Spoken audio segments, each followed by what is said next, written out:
Exit போல் எனப்படும் தேர்தலுக்கு பிந்தைய கருத்து கணிப்புகள் பல்வேறு ஊடக நிறுவனங்களால் வெளியிடப்பட்டு வருகின்றன. முதற்கட்டத்தில் நடந்து முடிந்த தமிழ்நாடு, கர்நாடகா, கேரளா போன்ற தென்னிந்திய மாநிலங்களுடைய முடிவுகள் இப்போது வெளியாகி கொண்டிருக்கின்றன. இன்று வாக்குப்பதிவு முடிந்த வட இந்திய மாநிலங்கள் உட்பட சிலவற்றினுடைய முடிவுகள் இன்னமும் சில நேரத்தில் கணிப்புகள் வெளியாக இருக்கின்றன. இந்த கணிப்புகளில் பரவலாக தமிழ்நாட்டை பொறுத்தவரையிலும் வெளியாக இருக்கக்கூடிய தன்மை, திமுக தலைமையிலான கூட்டணி என்பது மிகப்பெரிய வெற்றியை பெறும் என்பது தமிழ்நாட்டை பொறுத்தவரையிலும் இருக்கக்கூடிய ஒரு கணிப்பு.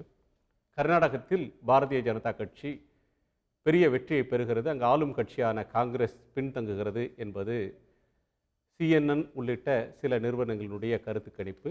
அதே போல இந்தியா டுடே மை ஆக்சிஸும் அந்த உணர்வையே வெளிப்படுத்துகிறது. கேரளத்தில் காங்கிரஸ் பிரம்மாண்டமான வெற்றியை கடந்த தேர்தலைப் போலவே கூடுதலாக பெறுகிறது என்பது ஒன்று. அகில இந்திய அளவில் இதுவரை சில ஊடக நிறுவனங்கள் வெளியிட்டிருக்கக்கூடிய கணிப்புகள், பாரதிய ஜனதா கட்சி அதன் தலைமையிலான கூட்டணி என்பது முன்னணி பெறுகிறது, மீண்டும் ஆட்சியை பிடிக்கிறது என்று கணிப்புகள் வெளியாகி கொண்டிருக்கின்றன. தேர்தல் கணிப்புகள் கடந்த 2 தேர்தல்களிலும் பொதுவாக சில போக்குகளை, யாருக்கான வெற்றி வாய்ப்பு என்பதை சொல்லக்கூடியவையாக இருந்திருக்கின்றன. எந்த பக்கத்தில் காற்று வீசுகிறது என்பதை சொல்கிறார்கள். சில நேரங்களில் அவர்கள் கணிக்கக்கூடிய எண்ணிக்கை என்பது தவறாக போயிருக்கிறது. குறிப்பாக தமிழ்நாட்டை எடுத்துக்கொண்டால், கடந்த தேர்தலில் திமுக கூட்டணி தமிழ்நாடு புதுச்சேரியில் 39-1 என்ற அளவில் வென்றாலும் கூட பல இடங்களில் அதற்கு மாறாக தேசிய ஜனநாயக கூட்டணி அதிமுக 7-8 இடங்கள் முதல் 16 இடங்கள் வரை வெல்லும் என்றெல்லாம் கூட கணிப்புகள் சொன்னார்கள். பொதுவாக ஒரு பிராட் ட்ரெண்ட் என்கிற அளவில் கணிப்புகள் சொன்னாலும், இன்னொரு கோணத்தில் கணிப்புகளுடைய துல்லியமாக கணிப்பதற்கு இந்த ஆய்வு நிறுவனங்களால் இயலவில்லை என்கிற ஒரு கருத்தும் இருக்கிறது.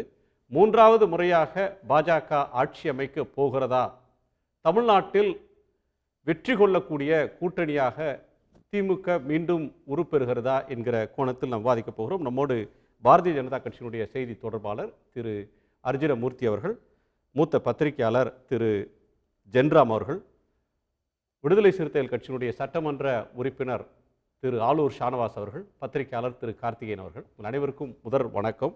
முதல் பார்வையை கேட்கணும். திரு ஆலூர் ஷானவாஸ், இந்த கணிப்புகள் பற்றிய உங்க கணிப்பு என்ன? இல்லை, பொதுவாகவே வட இந்திய ஊடகங்களும் சரி, பொதுவாக இன்றைக்கு ஊடகங்களினுடைய போக்கு என்பது உள்ளதை உள்ளபடி சொல்வதற்கு பதிலாக தங்கள் உள்ளத்தில் உள்ளதை வெளியே சொல்லுகிற ஒரு போக்கு தான் அகில இந்திய அளவில் நிலவுகிறது. அதிலும் குறிப்பாக மோடியின் புகழை பாடக்கூடிய பாஜகவுக்கு வலிந்து தங்களுடைய வேலையை செய்யக்கூடிய ஒரு நிலை இன்னைக்கு பட்டவர்த்தனமாக பல தருணங்களில் வெளிப்பட்டிருக்கிறது. இந்த நாட்டில் ஜனநாயகம் குளிதோண்டி புதைக்கப்பட்டிருப்பதை பற்றி கொஞ்சம் கூட கவலை இல்லாமல் மோடி ஒரு ஹீரோ என்கிற அளவில் முன்னிறுத்துவதையே ஊடகங்கள் தங்களுடைய முழு நேர வேலையாக வைத்திருக்கின்றன. எனவே இந்த கணிப்புகள் நமக்கு ஒன்றும் வியப்பில்லை. மக்களின் உணர்வை பிரதிபலிப்பதாக இருந்தால் அது வேறு மாதிரி இருக்கும், அது இந்தியா கூட்டணியின் பக்கம் இருக்கும். ஆனால் இன்றைக்கு பாஜக தான் 10 ஆண்டுகளுக்கு பிறகு வெல்லும் என்று கருத்து கணிப்புகள் சொல்கிறார்கள் என்றால் அதற்கும் ஒரு துணிவு வேணும். குறிப்பாக ரிபப்ளிக் 359 தொகுதிகளை கைப்பற்றும் பாஜக கூட்டணி அப்படின்னு சொல்லியிருக்காங்க. பாஜக சொல்லுவதை அப்படியே சொல்லக்கூடிய ஊடகம் அது, மோடி பேசுவதை அப்படியே பேசக்கூடிய ஊடகம் அது. இப்போ பாஜகவும் மோடியும் அமித்ஷாவும் 400 என்று சொல்லி கொண்டிருக்கும் போது இவங்க எப்படி ஒரு 31 தொகுதியை குறைச்சாங்கங்கிறதா நமக்கு ஆச்சரியமாக இருக்கே தவிர இதில் ஒன்றும் பெரிய வியப்பில்லை. 31 தொகுதியை எந்த அடிப்படையில் குறைச்சி சொல்கிறாங்க அப்படிங்கிறது தான் மிகப்பெரிய கேள்வியாகவும் இருக்குது. எனவே இவர்கள் இப்படித்தான் சொல்வார்கள். தமிழ்நாட்டை பொறுத்த அளவில் இங்கேயும் கூட அவர்கள் 1-3 தொகுதிகள் வரை பாஜக வெல்லும் என்று சொல்கிறார்கள். எப்படி வெல்லும்னு தெரியல. 2014 மோடி முன்னிறுத்தப்பட்ட போது இந்தியா முழுவதும் மோடி அலை வீசியதாக இவர்கள் சொன்ன நேரத்தில் கூட தமிழ்நாடு பாஜகவை நிராகரித்தது. அதுபோல் 2019 தேர்தலிலும் நிராகரித்தது. இப்போ எப்படி அவங்க 3 தொகுதி வரைக்கும் ஜெயிப்பாங்க என்பது மிகப்பெரிய கேள்விக்குறி. இதுதான் இந்த ஊடகங்களினுடைய எண்ணத்தின் வெளிப்பாடு. அவங்க ஒரு 3 தொகுதியாவது ஜெயிக்கட்டும் என்று இந்த ஊடகங்கள் நினைக்கின்றன, பாஜக வெல்ல வேண்டும் என்று. அந்த விருப்பத்தை மக்களின் பெயரில் எழுதி வைத்திருக்கிறார்கள். எனவே இது ஏற்புடையதல்ல. இந்தியா கூட்டணிக்கு சாதகமான நிலை இருக்கிறது, அதற்கு பல காரணங்களும் இருக்கிறது. இப்போ பாஜக கூட்டணி வெல்லும்னு சொல்றீங்க, எல்லா ஊடகங்களும் இன்னைக்கு சொன்னதை நீங்கள் இப்போ மேற்கோள் காட்டினீங்க. பாஜக கூட்டணி வெல்லும், 350க்கு மேலே வெல்லும் அப்படின்னு. பாஜக கூட்டணி முதல்ல எங்கே இருக்கு? இந்தியா கூட்டணி தான் இருக்கு, பாஜக தான் இருக்கு. பாஜக கூட்டணி எங்கே இருக்கு? பாஜகவோடு அணி சேர்ந்தவர்கள் எல்லோரும் வெளியேறி விட்டார்கள். பாஜக கூட்டணி என்டிஏ என்பது 10 ஆண்டுகளாக சந்திரபாபு நாயுடு, பவன் கல்யாண் இருக்காங்க. கர்நாடகால தேவேகவுடா அவர்களுடைய மதச்சார்பற்ற ஜனதாதளம் இருக்கு. மகாராஷ்டிரால அவர்களுக்கான கூட்டணி இருக்கு. பீகார்ல நிதிஷ்குமார் இருக்கிறார். இந்த 4 மாநிலங்கள்ல அவர்களுக்கு முக்கியமான கட்சிகள் கூட்டணியில் இருக்கிறாங்களே.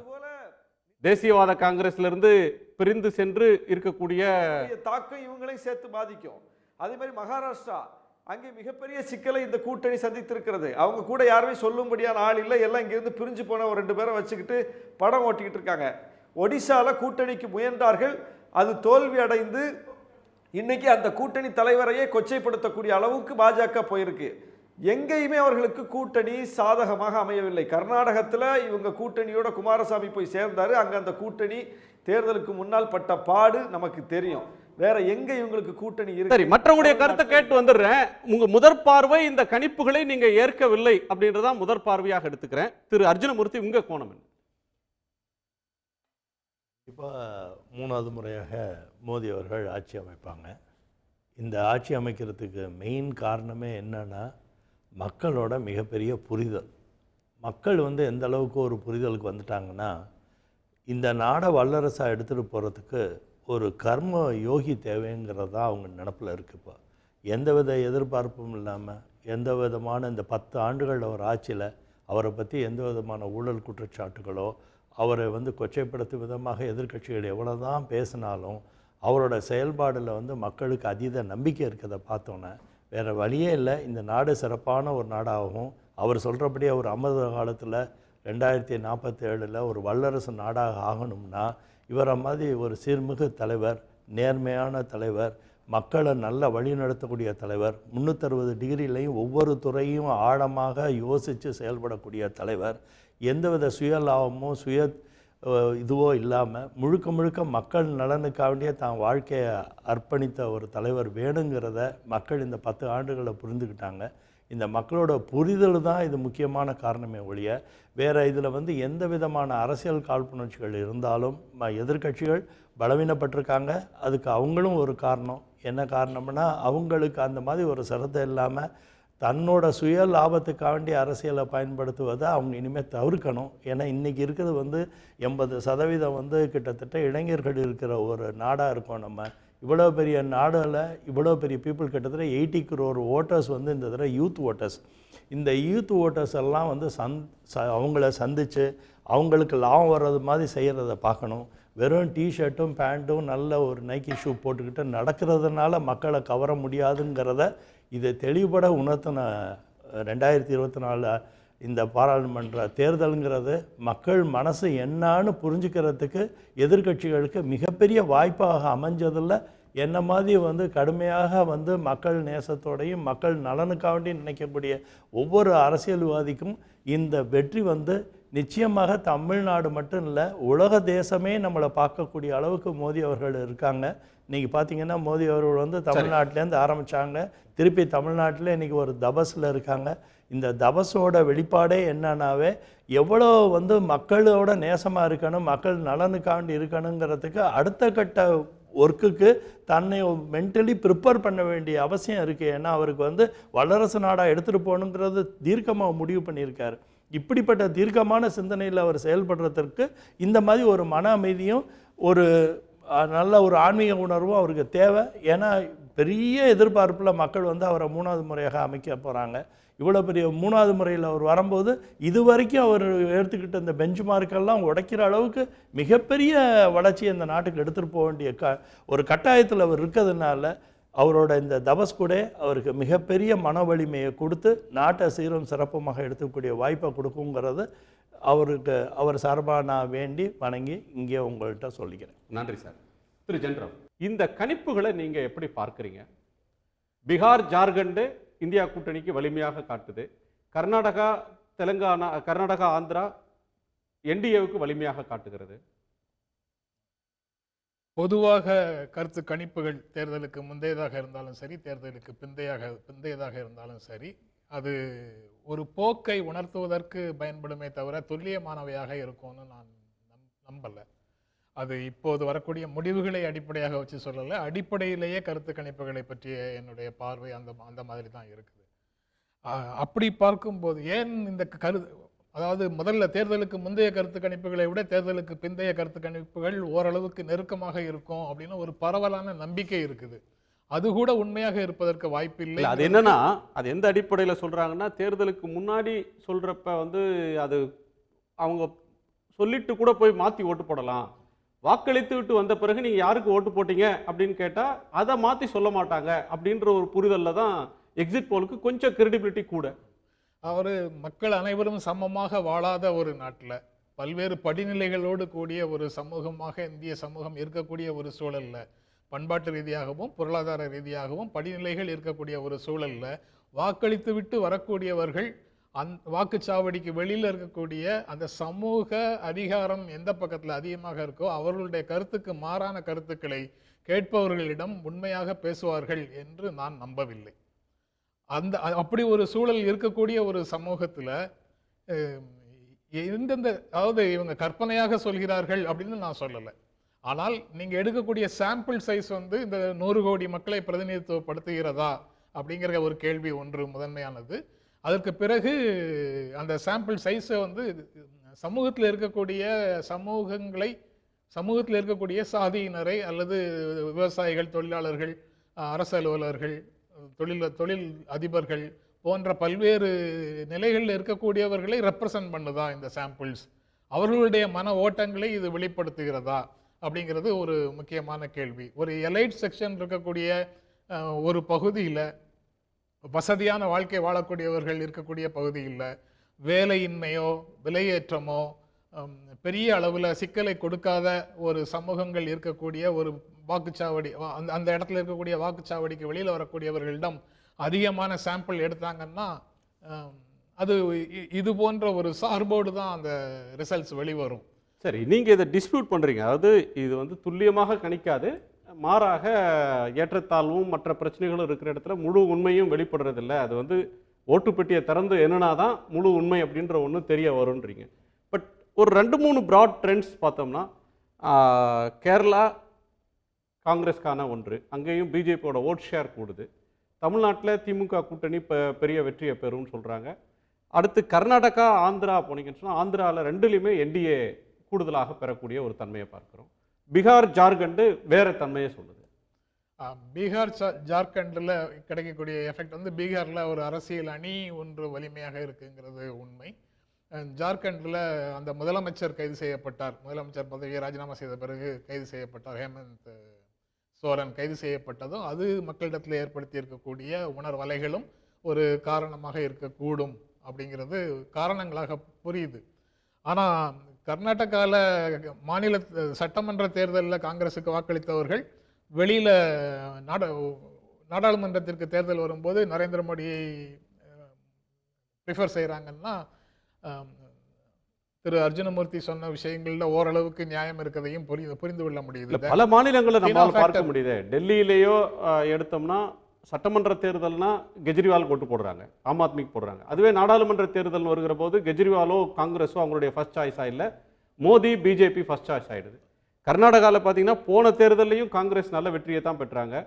ஆனால் நாடாளுமன்ற தேர்தல்னு வருகிற போது காங்கிரஸால் அதே வெற்றியை ரிப்பீட் பண்ண முடிய மாட்டேங்குது.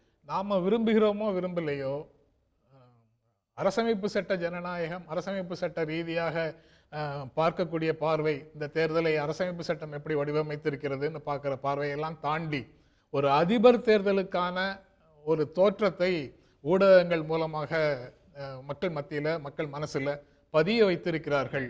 அதனுடைய விளைவாகவும் இது பார்க்கலாம். சட்டமன்றத்தில் அரவிந்த் கெஜ்ரிவால், சட்டமன்றத்தில் சித்தராமையா, சட்டமன்றத்தில் ரேவந்த் ரெட்டி அப்படின்னு பார்க்குறவங்க, ஒன்றிய அரசு அப்படின்னு பார்க்கும்போது நரேந்திர மோடிக்கு எதிராக தேர் இஸ் நோ ஆல்டர்னேட்டிவ் அப்படிங்கிற ஒரு டினா ஃபேக்டரை மனசில் வச்சுட்டு நரேந்திர மோடிக்கு ஆதரவாக வாக்களிக்கிறார்களா என்பதை முடிவுகள் வரும்போது தான் சொல்ல முடியும். இது ஓரளவுக்கு அதனுடைய ட்ரெண்டை காட்டுது சில மாநிலங்கள்ல அப்படிங்கிறது புரிந்து ரெண்டு விஷயம் இதுல வந்து புலப்படுது. ஒன்று, தேர்தலுக்கு முன்னாடி கேம்பெயின்ல வெளிப்பட்ட ஒரு விஷயம் வந்து அது வந்து ஒரு டன் டீல் கிடையாது. மோடி தான் அடுத்த பிரைம் மினிஸ்டர் அப்படின்றது அறுதிட்டு சொல்ல முடியாது. பிஜேபிக்கு அறுதி பெரும்பான்மை கிடைக்கும்னு சொல்ல முடியாது. இந்தியா கூட்டணியில் ஏராளமான கட்சிகள் சேர்ந்திருக்கிறாங்க.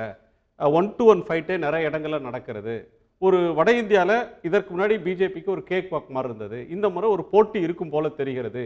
இப்படியான ஒரு பிராட் ஒப்பீனியன் பரவலாக பேசப்பட்டு வச்சு, அதெல்லாம் இல்லை, இந்த போட்டி இருந்ததாக அப்பியரன்ஸ் இருந்திருக்கலாமே தவிர களத்தில் அந்த மாதிரி போட்டி இல்லை, பிஜேபி ஃபார் அஹெட் அப்படின்ற ஒன்றை தான் இந்த கணிப்புகள் சொல்லுதுன்னு நான் புரிஞ்சுக்கலாம். அப்படி நான் என்னால் புரிந்து கொள்ள முடியல. காஷ்மீர்லேருந்து கன்னியாகுமரி வரைக்கும் நரேந்திர மோடியை டிஸ்பியூட் பண்ணுறதுக்கு லீடர்ஷிப்பே கிடையாது அப்படின்னு மிகவும் உறுதியாக, இந்த தேர்தலே வந்து முடிவுகள் ஏற்கனவே முடிவாயிடுச்சு, ஜஸ்ட் ஒரு ஃபார்மாலிட்டி தான், மக்கள் வாக்களிக்கணும் அப்படின்னு ஜனவரி பிப்ரவரியில் கூட ரொம்ப உறுதியாக பேசி கொண்டிருந்தவர்கள் இப்போது பல மாநிலங்களில் களத்தில் போட்டியை வந்து சந்திக்கிறார்கள். நெக் டு நெக் ஃபைட் இருக்குங்கிறது இப்போ தெலுங்கானா மாதிரியான மாநிலங்களில் கூட தெரியுது. பீகார், ஜார்க்கண்ட், மகாராஷ்டிரா கூட அப்படி தான் வரும்னு நினைக்கிறேன். அந்த மாதிரி பல்வேறு இடங்களில் நெக் டு நெக் ஃபைட் இருக்கிறதாக தெரியுது. அப்படி இருக்கும்போது நீங்கள் அந்த மோடி ஃபேக்டர்னு சொல்கிறதுல உண்மை இருக்குது. பல மாநிலங்களில் அதை இன்னும் நபர் சார்ந்து இந்த பிரச்சனைகளை பார்க்கிறதுனால அப்படி ஒரு உணர்வை வெளிப்படுத்துகிறார்கள். மற்றபடி இது எனக்கு ஒரு கோணம் இருந்தா கூட, பிரைம் மினிஸ்டருக்கு வந்து ரொம்ப பெரிய செல்வாக்கு இருக்கிறது, மிகப்பெரிய அளவில் அவருடைய ஸ்டேச்சர் இருக்கு, மக்கள்கிட்ட ஒரு டால் லீடர் அவர் தான் இருக்கிறார் அப்படின்னு சொன்னாலும், தேர்தல் களத்தில் பிரைம் மினிஸ்டர் பேசின பேச்சுன்றது மிகப்பெரிய அளவில் விமர்சனத்துக்கு ஆளானது. பலரும் கூட ஊடகங்கள்லையும் மற்றதுலையும் வந்து ஒரு பிரைம் மினிஸ்டர் இவ்வளவு தூரம் ஒரு பிளவுவாத கருத்துக்களை பேசக்கூடாது தேர்தல் நேரத்தில், இதெல்லாம் பேசிதான் ஜெயிக்க வேண்டிய இடத்துல அவர் இருக்கிறாருன்னு அவரே நினைக்கிற இடத்துக்கு போயிட்டாரான்ற கேள்வியை கூட எழுப்புனாங்க. ஆமாம், இந்த முதல் ஒரு கட்டம் 2 கட்டத்திற்கு பிறகு பிரதமர் பேசிய பேச்சுக்கள் எல்லாமே வந்து எம் ஃபேக்டர்ஸ், அதாவது முஸ்லீம்களுக்கு எதிராக, அப்புறம் விரத காலத்தில் மட்டன் சாப்பிட்றது அப்படின்னு வரிசையாக பல்வேறு விஷயங்கள் இருக்குது. அந்த எம்மா பேசிக்கிட்டே தான் இருந்தார்.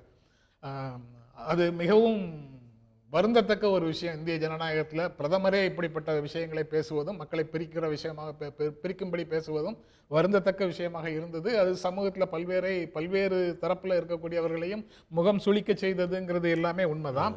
இருந்தாலும் மோடி ஃபேக்டர்ங்கிறதுக்கு ஓரளவுக்கு ரெஸ்பான்ஸ் இருக்கு. வாரணாசியில் ஒர்க் பண்ணிட்டு வந்தேன் சார் கேம்பெயின். அதில் நமக்கு தெரிஞ்ச உண்மை வெளிப்பாடு என்னன்னா, நிறைய வந்து இப்போ ரீசெண்டாக வந்து ஒரு உங்களுக்கெல்லாம் வந்து பத்மஸ்ரீ எல்லாம் கொடுத்துருக்காங்க ஆர்டிஃபைஸ் பண்ணுறவங்க கைவினை பொருளாளர்கள். அதில் மெஜாரிட்டி பீப்புள் வந்து நம்ம இஸ்லாமிய அன்பர்கள் தான் நிறையா இருக்காங்க அந்த ஆக்டிவிட்டியில். அங்கே அவங்களோடலாம் எனக்கு பேசுகிறதுக்கு வாய்ப்பு இருந்தது. நான் அவங்களோடலாம் பேசும்போது சொன்னாங்க, நாங்கள் ஓட்டு போடலேன்னு சொன்னால் எங்கள் மனைவிமார்களே எங்களோட சண்டைக்கு வந்துடுவாங்க, மோதிக்கு தான் எங்கள் ஓட்டு. ஏன்னு கேட்டேன். இவ்வளோ இஸ்லாமிய பிரச்சனைகள் இருக்குது, இவ்வளோ பேசுகிறாங்களே, இந்துத்துவா கட்சின்னு பாரதிய ஜனதா கட்சியை சொல்கிறாங்களே, அப்படி இருக்கும்போது என்ன காரணம் அப்படின்னு கேட்கும்போது, இது உண்மையாக நான் கேட்டு தெரிஞ்சதை சொல்கிறேன். அவங்க என்ன சொல்ல வராங்கன்னா, நாங்கள் வந்து 3 லட்சம் ரூபா வியாபாரம் பண்ணிக்கிட்டு இருந்தோம் ஒரு வருஷத்துக்கு, இப்போ கிட்டத்தட்ட 20லேருந்து 22 லட்சம் ரூபா எங்களுக்கு வியாபாரம் வந்துருச்சு வாரணாசியில். அவங்க ஐயா வந்து இங்கே வந்து பிரைம் மினிஸ்டர் ஆன பிறகு, இங்கே வந்து எம்பி ஆன பிறகு அவங்க செஞ்ச செயல் திட்டங்களோட வளர்ச்சி தான் இன்றைக்கி ஒரு நாளைக்கு எங்கள் ஊருக்கு 5 லட்சம் பேர் ஃப்ளோட் பீப்புள் இருக்காங்க. 5 லட்சம் பேர் வராங்க. இந்த 5 லட்சம் பேரும் நீங்கள் பார்த்தீங்கன்னா, ஒரு சாதாரண ஒரு டீ வியாபாரியிலேருந்து ஆரம்பித்து ஒரு ஹோட்டல் தொழிலாக இருக்கட்டும், சாப்பாடு கடையாக இருக்கட்டும், இந்த மாதிரி போய் கைவினைப் பொருட்கள் விற்கிறவங்களாக இருக்கட்டும், இவங்களோட வியாபார வளர்ச்சி உச்சபட்ச வளர்ச்சிக்கு வந்ததில் அதிக பயன்பெற்றவங்க யாருன்னா அந்த ஊரில் வந்து இஸ்லாமிய அன்பர்கள். இல்லை அவரோட தொகுதி இல்லை, அவரோட கான்ஸ்டுவன்சி. அவரோட கான்ஸ்டுவன்சி இல்லைங்க சக்ஸஸ்ஃபுல்லாக இருக்கிறதுக்கு காரணம் இது ஒரு பானை சோத்துக்கு ஒரு பானைக்கு ஒரு சோறு பதங்கிற மாதிரி அவரே ஒரு பதமாக தான் நம்ம பார்க்கணும். ஒரு பானை சோற்றுக்கு ஒரு சோறு பதங்கிற மாதிரி பல்வேறு நிகழ்வுகள் வட இந்தியாவில் நடந்துட்டு இருக்குது. பல்வேறு பகுதிகளில் புல்டோசர்கள் வந்து சிறு குற்றங்களை செய்ததாக சந்தேகிக்கப்பட்ட கைது செய்யப்பட்டவர்களுடைய வீடுகளோ கடைகளோ இடிக்கப்பட்டிருக்கின்றன. அதையும் அந்த பகுதியில் நடக்கக்கூடிய பாரதிய ஜனதா கட்சி ஆட்சி எப்படி இன்னைக்கு நடக்குதுங்கிறதுக்கான யூபியில் ஒரு சோறு பதமாக கொள்ளலாம். அந்த யூபியில் பாருங்க என்ன நம்பர்ஸ் வரப்போகுதுன்னு நீங்க பாருங்க. போன தடவையோட இந்த தடவை 9 சீட்டு கூட தான் வரப்போகுது, இல்லை கம்மியாக வரப்போகுது. தேர்தலில் கிடைக்கக்கூடிய வெற்றி மட்டுமே தங்களுடைய இல்ல மக்களோட ஆர்குமெண்ட்டை இந்திய ஜனநாயகத்துக்கு மக்கள் வாக்களிக்கிறாங்கல்ல. அங்கே இஸ்லாமியர்கள் நிறைய இருக்காங்க. அங்க வந்து இஸ்லாமியர்கள் மட்டும் இல்லையே, தலித் மக்களும் பெரிய பெரும்பகுதி இருக்காங்க. ஆனா யூபியில் ஒரு பெரிய 4ஆம் தேதி இதெல்லாம் பேசிப்போம் சார். நான் மற்ற 2 பேரோட கருத்து கேட்டு வந்துடுறேன். திரு அரவிந்த், கடும் போட்டி அப்படின்ற ஒன்றெல்லாம் இல்ல, மாறாக காத்து ஒரு திசையில வீசுதுன்னு புரிஞ்சுக்கிறதா? உங்களுக்கு இந்த தேர்தல் கணிப்புகள் வெளியாகி இருக்கிறதுல கிரெடிபிளா பாக்குறீங்களா, இல்ல உங்களுக்கு இதுல சந்தேகங்கள் இருக்கா? சர்ப்ரைசஸ் ஏதோனும் உங்களுக்கு புலப்படுதா? சர்ப்ரைஸ்ன்னு பார்த்தா சவுத் இந்தியா தான் பெரிய சர்ப்ரைசிங்கா இருக்குங்க. ஏன்னா 3 ஸ்டேட் எடுத்துக்கலாம், கேரளா, தமிழ்நாடு, அதே போல கர்நாடகா. கேரளால எக்ஸிட் போல்ஸ் என்ன சொல்றாங்கன்னா, சிபிஎம்மோட பிஜேபி என்டிஏ வந்து அதிக வாக்குகள் மட்டும் கிடையாது, அதிக சீட் மட்டும் கிடையாது, ஓட் ஷேரும் அதிகமா வாங்குவாங்கன்னு சொல்றாங்க. அது ஏன்னா களத்துல நம்மளால அது பார்க்கவே முடியல. அதே போல தமிழ்நாட்டிலே அதே போல ஏடிஎம்கேவோட என்டிஏ அதிகமான ஓட் ஷேர் வாங்குவாங்க, அதிகமான சீட்டும் ஜெயிப்பாங்கங்கிறாங்க. அதுக்கான கிரவுண்ட் ரியாலிட்டி நம்ம தமிழ்நாட்டிலையும் பார்க்க முடியல. கர்நாடகா தான் இதுக்குள்ளேயே ரொம்ப சர்ப்ரைசிங்கா இருக்கு. கர்நாடகால ஆல்மோஸ்ட் 24 சீட்ஸ் கொடுக்குறாங்க என்டிஏக்கு. ஸோ இது கிரவுண்ட்ல அந்த பிரதிபலிப்பு இருக்கிற மாதிரி தெரியல. ஏன்னா எந்த ஒரு ஆன்டி இன்கம்பன்சி இல்லாம கொடுத்த வாக்குறுதிகளை அனைத்தையும் நாங்க நிறைவேற்றிட்டோம் அப்படிங்கறதா காங்கிரஸோட அங்க இதா இருக்கு. ஸோ நார்த் இந்தியால இந்த எக்ஸிட் போல்ஸ் நம்ம எவ்வளவு நம்புறோமோ இல்லையோ, சவுத் இந்தியால இந்த எக்ஸிட் போல்ஸ் வந்து ரொம்ப ஒரு சர்ப்ரைசிங்கா இருக்கு. குறிப்பா இந்த 3 ஸ்டேட்ல ரொம்ப சர்ப்ரைசிங்கா இருக்கு. இதை தாண்டி பீகார், ஜார்க்கண்ட்ல இந்த எக்ஸிட் போல்ஸ் ஒண்ணு காமிக்குதுன்னா, பீகார்ல போன டைம் வாங்கின ஜெயிச்ச சீட்டோட கம்மியா தான் பிஜேபி ஜெயிக்கிறாங்க. அதே போல ஜார்க்கண்ட்லயும் போன டைமோட கம்மியா தான் ஜெயிக்கிறாங்க. 3 ஸ்டேட்ல சத்தீஸ்கர், மத்திய பிரதேஷ், குஜராத்ல பெரிய நம்பிக்கை கிடையாது, காங்கிரஸுக்கும் பெரிய நம்பிக்கை கிடையாது, இந்தியா கூட்டணிக்கும் பெரிய நம்பிக்கை கிடையாது. ஏன்னா இந்த 3 ஸ்டேட்லயுமே பிஜேபி விசஸ் காங்கிரஸ் வந்து டைரக்ட் ஃபைட்டா இருந்தாலும் காங்கிரஸ் வந்து அங்க கட்டமைப்பு ரீதியாக மிகவும் பலவீனமா இருக்காங்கிறக்க அந்த 3 ஸ்டேட்லயுமே இல்ல. பட் இதுவரைக்கும் வந்ததுல யூபி நாம் என்ன பார்க்கணும், யூபி பார்க்கணும், ஹரியானா நம்பர்ஸ் என்ன பார்க்கணும், அதே போல வெஸ்ட் பெங்கால் பார்க்கணும். சோ இந்த 3, அதே மாதிரி மகாராஷ்டிரா, இந்த 4 ஸ்டேட்டுக்கான நம்பர்ஸ் இன்னும் வரல. பட் ஆனா இதுவரைக்கும் வந்த நம்பர்ஸ்ல சவுத் இந்தியா நம்பர்ஸ் நம்புவதற்கான அந்த சாத்தியக்கூறுகள் இல்லை என்பதுதான் தெரியுது. ஏன்னா சிபிஎம் விட பாஜக கேரளால அதிக ஓட் ஷேரும் அதிக சீட்டு வாங்குவதற்கான வாய்ப்பே இல்லை. சோ இந்த எக்ஸிட் போல்ஸ் எந்த சாம்பிள் சைஸ்ல தப்பா இல்லது நாமெல்லாம் தப்பா கணிக்கிறோமாங்கிறது ஜூன் 4ஆம் தேதி தான் நமக்கு தெரியும். இல்ல, மகாராஷ்டிரால ஒரு எக்ஸிட் போல் மட்டும் வந்திருக்கு. சி ஓட்டர் சொல்றது வந்து என்டிஏ, பிஜேபி, அஜித் பவாரோட கட்சி அண்ட் ஷிண்டே, அவங்களோடது 22லேருந்து 26, இந்தியா கூட்டணிக்கு 23லேருந்து 25 அப்படின்ற ஒரு கோணத்தை சொல்றாங்க. அது ஏறத்தாழ ஒரு மகாராஷ்டிரான்றது மட்டும் ஒரு கடும் போட்டின்னு ஒரு போல் சி ஓட்டர் மட்டும் சொல்ற ஒரு தன்மையை பார்க்கிறோம். அதே போல மத்திய பிரதேசல டிவி 9 சொல்லி அங்க இருக்கிற லோக்கல் அவங்களோட இதுவும் எக்ஸிட் போல்ஸ் வந்திருக்கு. அவங்க என்ன சொல்றாங்கன்னா, என்டிஏ 22வும் இந்தியா 25 கொடுக்குறாங்க. இந்தியாவோட இந்தியா அதிகமா 3 சீட் அதிகமா வாங்குவாங்கன்னு கொடுக்குறாங்க. இது டிவி 9ஓட எக்ஸிட் போல். சோ அதான் இந்த தேர்தலில் பாஜகவை வீழ்த்த வேண்டும் என்றால் எதிர்கட்சிகள் கர்நாடகா, மகாராஷ்டிரா, ஹரியானா, ராஜஸ்தான், பீகார், யூபி, ஜார்க்கண்ட், இந்த 7 ஸ்டேட்ல எதிர்கட்சிகள் எப்படி செயல்படுறாங்க, பாஜகவை எந்த அளவுக்கு பாஜகவோட நம்பர்ஸை கம்மி பண்றாங்கிறது தான், அதுதான் இந்த எலெக்ஷனோட டிசைடிங் ஃபேக்டரா இருக்கும் போது பாஜகவுக்கு சாதகமான மாநிலங்கிறது 3 மாநிலங்கள். ஒன்னு வெஸ்ட் பெங்கால், இன்னொன்னு ஒடிசா, இன்னொன்னு தெலுங்கானா. இந்த 3 மாநிலங்களுக்கான இந்த நம்பர்ஸ் நம்ம கையில இன்னும் வரல. கர்நாடகா எதிர்கட்சிக்கு சாதகமாக இருந்ததாக கருதப்படும் ஒரு மாநிலத்துல பாஜக வந்து 24 சீட்டு வரைக்கும் ஜெயிப்பாங்கன்னு சொல்றாங்க. சோ அது ஒரு செட்பேக். எக்ஸிட் போல்ஸ் படி பார்த்தா அது எதிர்கட்சிக்கு ஒரு செட்பேக். ஆனா எதிர்கட்சிகள் எதிர்பார்த்த மாதிரியே பீகார்லயும் சரி, அதே போல ஜார்க்கண்ட்லயும் சரி, பாஜகவோட எண்ணிக்கை குறைந்த 5 அல்லது இங்க யூபி, பீகார்ல ஒரு 6 சீட்டும், அதே போல ஜார்க்கண்ட்ல ஒரு 4 சீட்டும் கம்மி பண்ணியிருக்காங்க. ராஜஸ்தான்ல எவ்வளவு கம்மி பண்ண போறாங்க, யூபில எவ்வளவு கம்மி பண்ண போறாங்க, பீகார்ல, மகாராஷ்டிரா இதுல எவ்வளவு கம்மி பண்ண போறாங்கிறதா. இது கம்மி பண்ணா இதுல ஒவ்வொரு இடத்துலயும் இதே மாதிரி 5 சீட்டு கம்மி பண்ணா கூட பிஜேபி 300 சீட்ல இருந்து ஒரு 270 250 சீட்டுக்கு வர முடியும். இந்த 5 மாநிலங்கள 5 சீட் கம்மி பண்ணா கூட 25 சீட் கம்மியாயிரும். 303ல இருந்து ஒரு 275க்கு வந்துருவாங்கிறதா நம்ம வந்து ப்ரெடிக்ட் பண்றோம். இன்னமும் அதுக்கான கியூ இந்த 4 ஸ்டேட்ல மகாராஷ்டிரா நம்பர்ஸும், அதே போல யூபி, அதே போல ஹரியானா, ராஜஸ்தான், இந்த 4 மாநில நம்பர்ஸ் வந்தாதான் நமக்கு இன்னும் ஒரு கிளியரா நம்மளால புரிஞ்சுக்க முடியும். அகைன் வித் த கேவியட், இது வெறும் எக்ஸிட் போல் மட்டும்தான்.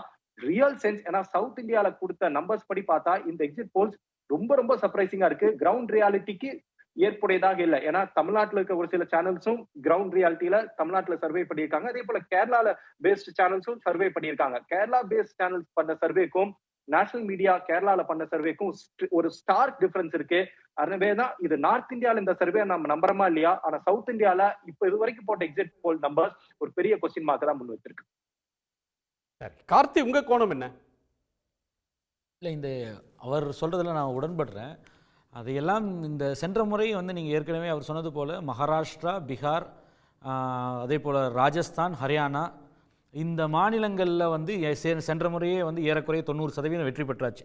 மகாராஷ்டிரா 48க்கு 41, உத்தரப்பிரதேசில் 64 80, பீகார்லேயும் வந்து 40க்கு 38 சீட்டு. இந்த அளவுக்கு வெற்றி பெற்ற மாநிலங்களில் எவ்வளவு குறைந்தால் நீங்கள் எண்ணிக்கை எங்கே வந்து இந்த 303 குறையிறதுக்கு வந்து வாய்ப்புகள் இருக்குது. ஏன்னா நீங்கள் ப்ரெடிக்ஷனில் ஆல்ரெடி பீகார்லேயும் சரி இல்லை மகாராஷ்டிராலையும் சரி நிச்சயமாக ஒரு கடும் போட்டி இருக்குது. சென்ற முறை கிடைத்த எண்ணிக்கை வந்து பாஜகவிற்கு கிடைக்காதுன்னு ஏறக்குறைய வந்து எல்லோரும் ஒரு அக்ரிமெண்ட்டில் இருக்காங்க. மோஸ்ட் ஆஃப் த சர்வீஸில் சென்ற முறையை விட இந்தியா கூட்டணி அங்கே சிறப்பாக செய்யுன்றாங்க. ஓரளவுக்கு செய்தால் கூட அந்த எண்ணிக்கை வந்து பிஜேபியை வந்து 272க்கு கீழே கொண்டு வருது. ஆனால் இதை தாண்டி வந்து கர்நாடகா, குஜராத் விட்டுருங்க. குஜராத்தில் நீங்கள் அவர் சொன்னது போல் காங்கிரஸ் ரொம்ப பலவீனமாக இருக்குது, மத்திய பிரதேஷ்லையும்.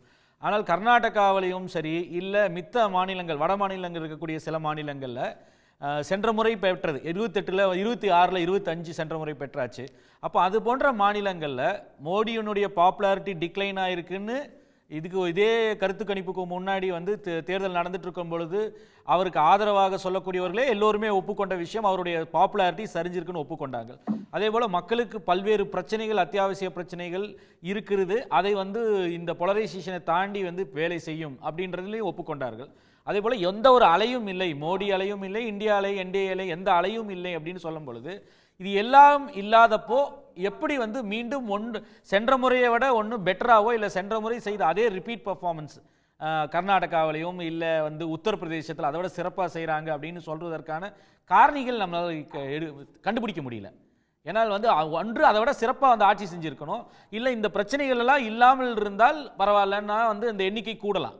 ஆனால் வந்து மோடியினுடைய செல்வாக்கு சரிஞ்சிருக்கு, வேலையின்மை, விலைவாசி உயர்வு பிரச்சனைகள் தீவிரமாக இருக்குது, மக்கள் மத்தியில் பெரிய பிரச்சனையாக இருக்குது, உத்தரப்பிரதேசத்திலே களத்தில் பல்வேறு சிக்கல்கள் பாஜகவிற்கு இருக்குது அப்படின்னு எல்லோருமே ஒப்புக்கொள்ள பொழுது ஏன் வந்து அவருக்கு ஆதரவாக வந்து சொல்லக்கூடிய சில ஊடகங்கள், அது கோடி மீடியான்னு சொல்லக்கூடிய ஊடகங்கள் கூட மோடிக்கு எதிரான ஒரு டிசல்யூஷன், மக்கள் மத்தியில் ஒரு சலிப்பு இருக்கிறது அப்படின்றத ஒப்புக்கொள்கிறாங்க, ஒரு அலை இல்லைன்றதை ஒப்புக்கொள்கிறாங்க, அவருடைய பாப்புலாரிட்டி ரேட்டிங்கும் குறைஞ்சிருச்சு, கணிசமாக குறைஞ்சிருக்குன்னு சொல்லும் பொழுது இதையெல்லாம் தாண்டி ஆனாலும் எண்ணிக்கை வந்து அந்த மாநிலங்களில் கூடும், சென்ற முறை 85லேருந்து 95% வெற்றி பெற்ற மாநிலங்களில் கூடுன்னு சொல்வதற்கான காரணங்கள் என்ன இருக்குது? ஒரு மோடி வேவு தவிர, ஏன்னா பேசக்கூடியவர்கள் எல்லோரும் சொல்வது மோடி வேவுன்று சொல்ல ஒரே ஒரு விஷயம்தான்.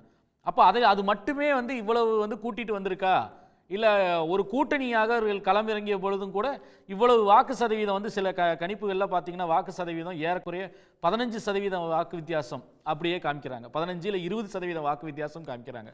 இது சென்ற முறையை விட சில மாநிலங்களில் ஜாஸ்தியாக இருக்குது.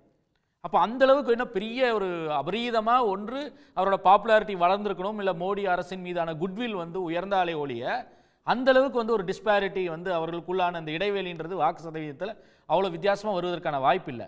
ஆனால் இத்தனை காரணிகள் வந்து பிஜேபிக்கு எதிராக வந்து சொல்லப்பட்ட பொழுதும் அவர்களுக்கு சாதகமாக பேசுவவர்கள் கூட ஒப்புக்கொண்ட போதும் கூட, ஆனால் இந்த எண்ணிக்கை வந்து வாக்கு வித்தியாசமும் இந்த சீட்டுகளுடைய எண்ணிக்கையும் இந்த அளவுக்கு இன்னும் உயரும் அப்படின்றதுக்கு என்ன காரணன்றது நம்மளால் சொல்லவே முடியல. ப்ளஸ் வந்து தமிழ்நாடு அவர் உதாரணம் கூட சொன்னார் இல்லையா, அரவிந்த் சொன்னது போல் தமிழ்நாட்டில் 3 சீட்டுகள் ஜெயிக்கும், அதிமுகவோட சிறப்பாக செயல்படும் அப்படின்னு சொல்வது, இல்லைன்னா சென்ற முறை வந்து பிஜேபிக்கு கேரளாவில் இருக்கக்கூடிய வாக்கு எண்ணி சதவீதம்ன்றது 13லேருந்து 14% தான் நினைக்கிறேன், அது 25%க்கு மேலே போகும்னு சொல்வது அதுக்கான சாத்தியக்கூறுகள் இருக்கிற மாதிரியே தெரியல. கர்நாடகாவில் பிரஜ்வல் ரேவண்ணா ஒவ்வொன்றுக்கும் சொல்றீங்க, பிராட் சென்ஸ்ல இதுவரை வந்திருக்கக்கூடிய எல்லா கணிப்புகள்லையுமே எக்ஸிட் போல் சர்வேஸ் எல்லாமே சஜஸ்ட் பண்ணுறது என்டிஏ மறுபடியும் கவர்மெண்ட்டை ஃபார்ம் பண்ணுது, பிஜேபிக்கு மெஜாரிட்டி இருக்குது அப்படின்ற ஒன்று தான். நம்பர்ஸ் வந்து 272ன்றதை தாண்டிடுறாங்க. ஸோ அந்த ஒரு சென்ஸ் இந்த இதுலேருந்து கிடைக்குது. இப்போ மற்ற கர்நாடகாவில் குறையலாம், இன்னொரு இடத்துல கூடலான்றது ஒன்று இருந்தால் கூட ஒரு ப்ராட் ட்ரெண்டை இதை சொல்லுதுன்னு எடுத்துக்க மாட்டிங்களா? இல்லை, அப்போ நீங்கள் இதே ட்ரெண்டை வந்து அப்போ நீங்கள் டெல்லி எலெக்ஷனுக்கு கூட சொல்லியிருக்கலாமே. டெல்லியில் அரவிந்த் கெஜ்ரிவால் 2 முறை வெற்றி பெற்றப்போ பாஜக தான் ஆட்சி அமைக்குதுன்னாங்க. 70ல் 67 சீட்டு வெற்றி பெற்றார் அவர் கெஜ்ரிவால் முதல் முறை. 2வது முறை பாஜக வருது அப்படின்னு சொன்னப்போ அதே தான் நடந்தது. கெஜ்ரிவால் மீண்டும் வெற்றி பெற்றார், 62 63 சீட்டுகளிலே வெற்றி பெற்றார். அப்போ வந்து நீங்கள் இந்த எக்ஸிட் போல் ப்ரெடிக்ஷன்களை மட்டுமே வைத்து நம்ம இதில் வந்து யூகிக்க முடியாது. பிஜேபி வந்து சிங்கிள் லார்ஜஸ்ட் பார்ட்டியாக எமர்ஜ் ஆகுது இருக்கக்கூடிய மித்த கட்சிகளை விடன்றதுல யாருக்குமே மாற்று கருத்து இல்லை. அவர்கள் நிற்கக்கூடிய தொகுதிகளினுடைய எண்ணிக்கை, காங்கிரஸ் நிற்கக்கூடிய தொகுதிகளினுடைய எண்ணிக்கை, காங்கிரஸினுடைய அமைப்பு ரீதியாக அவர்களுக்கு இருக்கக்கூடிய பலவீனங்கள், குறிப்பாக வந்து குஜராத், மத்திய பிரதேஷ் போன்ற மாநிலங்கள் இருக்கக்கூடிய பலவீனங்கள், அங்கே இருக்கக்கூடிய சிக்கல்கள், இது ப்ளஸ் உத்தரப்பிரதேஷ், இதையெல்லாம் சேர்த்தும் பொழுது வந்து அவர்கள் சிங்கிள் லார்ஜஸ்ட் பார்ட்டியாக பாஜக வரும் அப்படின்றதுல வந்து யாருக்குமே டிஸ்அக்ரிமெண்ட் இல்லை. ஆனால் அந்த எண்ணிக்கை வந்து சென்ற முறை பெற்ற 350 விட 369 இல்லை 374 சீட்டுகள் கொடுக்கும் பொழுது அந்த எண்ணிக்கை கூடுறதுக்கான என்ன காரணம்னு நம்ம சொல்ல முடியும்? அதற்கான காரணிகள் எங்க தொடர்ந்து பேசலாம். காரணிகள் வெளிப்படல அப்படின்னு சொல்றீங்க, நம்ம தொடர்ந்து பேசலாம். திரு அர்ஜுனமூர்த்தி குறுக்கிறோம். இதுலங்க நான் இப்போ எங்களுக்கு ஒரு டீம் வந்து நாங்கள் கிட்டத்தட்ட ஒரு 100 டேஸ்க்கு மேலே இதை சீரியஸாக வேலை பார்த்துக்கிட்டு இருக்கோம் பேக்ரவுண்டில். எங்கள் ரிப்போர்ட் இன்னைக்கு வந்திருக்கு, எங்கள் டீமோட ரிப்போர்ட்டு. உங்கள் டீம்னா சார்? நாங்களே இல்லை நான் ஒரு தனியாக செஃபாலஜிஸ்ட் டீம் வச்சுருக்கேன். ஒரு நாகராஜன் ஒரு சீனியர் மோஸ்ட் பர்சனாக அதில் ஒர்க் பண்ணுறாங்க. அவங்க பண்ணி எனக்கு இல்லை டீட்டெயில். இப்போ ஒன்று அவங்க கார்த்திகன் சொன்னதுக்காண்டி சொல்கிறேன். நார்த்து வந்து ரொம்ப சாலிட் ஃபார் பிஜேபின்னு எல்லாருக்கும் தெரியும். அதில் வந்து Madhya Pradesh, Chhattisgarh, Uttar Pradesh, Uttarakhand, NCT and Delhi, Haryana, Himachal Pradesh, Chandigarh, Punjab, Jammu and Kashmir, Ladakh. இதுதான் நார்த்து சைடு, நார்த்தன் சைடோட பவர் சென்டர் ஆஃப் பிஜேபின்னு காலங்காலமாக நமக்கு தெரியும். 2014, 2019 எல்லாத்துலேயுமே நீங்கள் பார்த்தீங்கன்னா மத்திய பிரதேஷில் வந்து 29 சீட்டில் இந்த தடவை 29 சீட்டு ஜெயிக்க போகிறாங்க எம்பி. லாஸ்ட் டைம் 28 தான் ஜெயித்தாங்க, இந்த தடவை 29 ஜெயிக்க போகிறாங்க. சத்தீஸ்கரில் 11 சீட்டில் இந்த தடவை 11 சீட்டுமே ஜெயிக்கிறாங்க. ஆனால் போன தடவை 9 தான் ஜெயித்தாங்க. அதே மாதிரி உத்தரப்பிரதேஷில் 80ல் லாஸ்ட் டைம் 62 சீட்டு எடுத்தாங்க, இந்த தடவை 69 எடுக்கிறாங்க. அவங்களோட என்டிஏ கூட்டணியில் 4 சீட்டு எக்ஸ்ட்ரா நமக்கு கிடைக்கிது. உத்தரகாண்டு 5 அப்படி அவுட் ஆஃப் 5, போன தடவை 5 எடுத்திருந்தோம், இந்த தடவை 5 எடுக்க போகிறோம். என்சிடி டெல்லியில் 7 தான் சீட்டு, 7மே நமக்கு கிடைக்க போகுது. அதே மாதிரி ஹரியானாவில் எடுத்துக்கிட்டிங்கன்னா 10ல் 8 சீட்டு, போன தடவை 10 எடுத்தோம், இந்த தடவை நமக்கு கொஞ்சம் ஹரியானா செட்பேக்காக அது காங்கிரஸுக்கு போகுது, அது வந்து 8 சீட் நம்ம எடுக்கிறோம். இமாச்சல பிரதேஷ் 4 சீட்டுக்கு 4 சீட்டு அப்படியே வந்தது. சத்தீஸ்கர் 1 சீட்டுக்கு 1 சீட்டு அப்படியே வந்தது. பஞ்சாபில் 13 சீட்டு, போன தடவை 2 தான் எடுத்தோம், இந்த தடவை 4 சீட்டு எடுக்கிறோம். With all the problem every thing சேர்த்து 4 எடுக்கிறோம். ஜம்மு அண்ட் காஷ்மீர் வராது, நாங்கள் நிற்கல. லடாக்கு 1 சீட்டு வர்றோம், லடாக்கில் 1 சீட்டு வரோம். இது மட்டுமே எங்களுக்கு 141 சீட் ஆயிடுது. போன தடவை 131 சீட்டு, இந்த தடவை 10 சீட்டு கூடிடுது. 141 சீட்டு வெறும் நார்த்தன் இருக்கக்கூடிய ஸ்டேட்ஸ் மட்டுமே நமக்கு இந்த மாதிரி ஒரு அச்சீவ்மெண்ட் வருது. இப்போ அவங்க சொன்னபடி இதில் நம்ம என்ன பார்க்கணுன்னா, மக்களோட பார்வையில் இப்போ வந்து யூத்து, நான் தான் தொடர்ந்து சொல்லிக்கிட்டே இருக்கேன், யூத்தோட பார்வைக்கு தகுந்தாப்பில் ரீஜனல் பார்ட்டிஸும் இந்த மாதிரி காங்கிரஸ் மாதிரி ஒரு மூத்த அரசியல் கட்சியும் ஒரு புரிதல் இல்லைங்கிறது நல்ல வெளிப்படையாக தெரியுது. ஏன் வெளிப்படையாக தெரியுதுன்னா, இன்றைக்கி குளோபல் லீடராக அவங்க மோடிஜி அவங்க இருக்கிறத பார்த்தீங்கன்னா, அவங்களோட ப்ரெசன்ஸ் இப்போ வந்து it's become is projected himself as a global leader. இப்போ ஒரு குளோபல் ப்ரெசன்ஸுக்கு போயிட்டார் அவர். அதை பீட் பண்ணணும்னா அவர் 24/7 ஒர்க் பண்ணுறாரு. ஹையஸ்ட் ஸ்டேட்டில் இருக்கக்கூடிய ஒருத்தர் வந்து 24/7 த்ரூ அவுட் வேர்ல்டோட 24/7 மணி நேரம் அப்படியே கனெக்ஷனில் இருக்கக்கூடிய ஒரு மனுஷனாக, 24 மணி நேரமும் கனெக்ஷனில் இருக்கக்கூடிய ஒரு மனுஷனாக இருக்கவர் அவர் மட்டும்தான். அந்த உழைப்பை நீங்கள் கொடுக்காத வரைக்கும் எந்த எதிர்கட்சியாலையும் அவரை பீட் பண்ணவே முடியாது. ஏன்னா நீங்கள் பாருங்கள், சோஷியல் மீடியாவில் ஹையஸ்ட் யார் இருக்கா? அவர் தான். இன்னைக்கு யூத் தானே சோஷியல் மீடியா. இன்னைக்கு எத்தனை மில்லியன் சப்ஸ்கிரைபர் அவருக்கு நேரடியாக நெருக்கமாக ஒரு சப்ஸ்கிரைபர். சார் இன்னைக்கு வந்து சார் 300 கோடி மக்களுக்கு இன்னைக்கு அவர் தெரியும் சார். இந்த வேர்ல்டில் மினிமம் 300 கோடி மக்களுக்கு தெரியும். நம்ம நாட்டில் 142 கோடியில் எனக்கு கேரண்டியாக 130 கோடி மக்களுக்கு அவர் பர்சனலாக தெரியும். அவர் உணர்வுபூர்வமாக அவரை தெரியும்.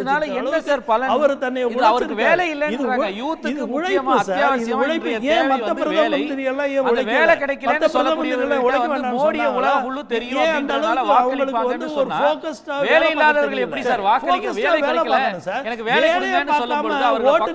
எலெக்ஷனுக்கு 1 மாசத்துக்கு முன்னால போய் வேலை பார்த்து பிரதமருக்கு வந்து வாக்களிப்பாங்கன்னு எப்படி சார் சொல்ல முடியும்? அந்த 10 வருஷம் கடுமையான உழைப்பு சார். அந்த உழைப்புக்கு கிடைக்கிற வெற்றி சார். இந்த வெற்றியை நீங்க ஏத்துக்கங்க, தயவு செஞ்சு ஏத்துக்கங்க. சரி, தேர்தல் இல்ல யாரு நிராகரிக்க போறது இல்ல, வெற்றி பெற்றா ஏத்துக்க போறது தான். ஆனா வந்து திரு ஆலூர் சாமி. யூத்துக்கு அத்தியாவசியம் அவர்களுடைய தேவை வந்து வேலை.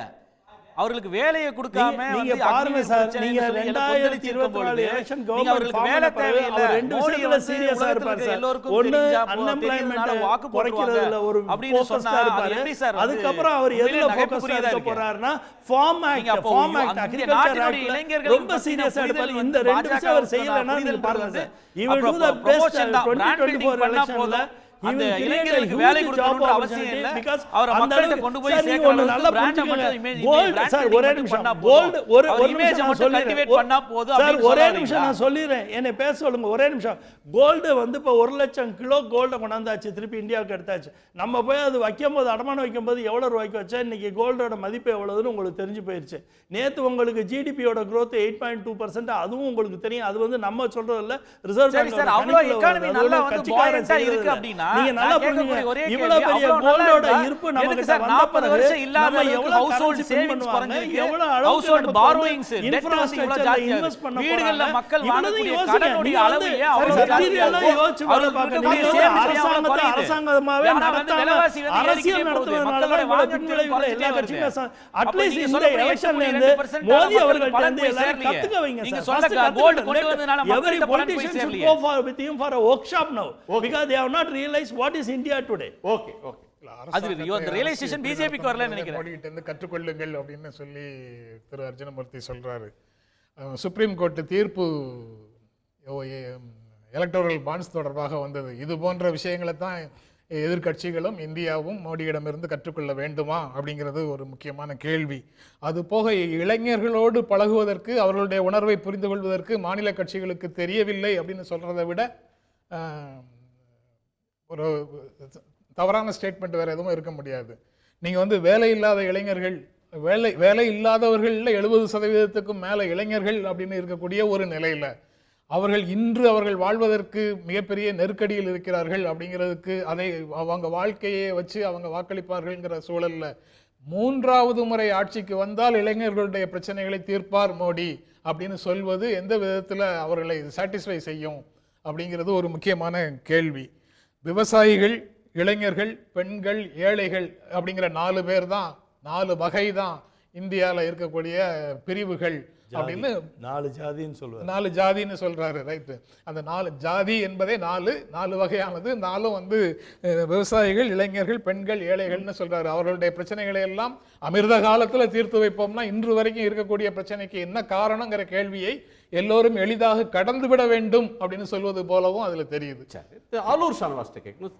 2-3 விஷயங்களை பேசணும் சார். ஒரு நரேந்திர மோடி என்கிற ஒரு தலைவர், அவருடைய ஸ்டேச்சர், வாக்காளர்களுக்கு அவருக்கு இருக்கிற ஒரு நேரடியான கனெக்ட், அது வந்து இந்த வெற்றியை பிஜேபிக்கு கொண்டு வந்து தருது அப்படின்னு திரு அர்ஜுனமூர்த்தி சொல்றார். இன்னொன்று, பெரும்பாலான மக்களோட நேரடியாக உணர்வுபூர்வமாக உரையாடக்கூடிய ஒரு கனெக்ட் அவருக்கு கிடைச்சிருக்குன்றது ஒன்று. இன்னொரு ஆஸ்பெக்ட் பார்த்தீங்கன்னு சொன்னால், அவருக்கு அதை கம்பீட் பண்ணுற அளவுக்கு எதிர்க்கட்சிகளை சேர்ந்த தலைவர்கள் அந்த உழைப்பை செலுத்தலைன்னு ஒரு குற்றச்சாட்டை முன்வைக்கிறார். 2வது முக்கியமான பாயிண்ட் வந்து தமிழ்நாட்டுக்கு வரணும்னா, தமிழ்நாட்டில் ஒரு survey, India today C voter survey வந்து திமுக அணி கூடுதல் இடங்களை பெறும் அப்படின்னு சொன்னாலும், திமுகவுக்கு 46% ஓட் ஷேர் வரும் இந்தியா கூட்டணிக்கு அப்படின்னாலும், அதிமுகவுக்கு 21, தேசிய ஜனநாயக கூட்டணிக்கு 22% ஓட் ஷேர் கூட வரும் அப்படின்னு சொல்றாங்க.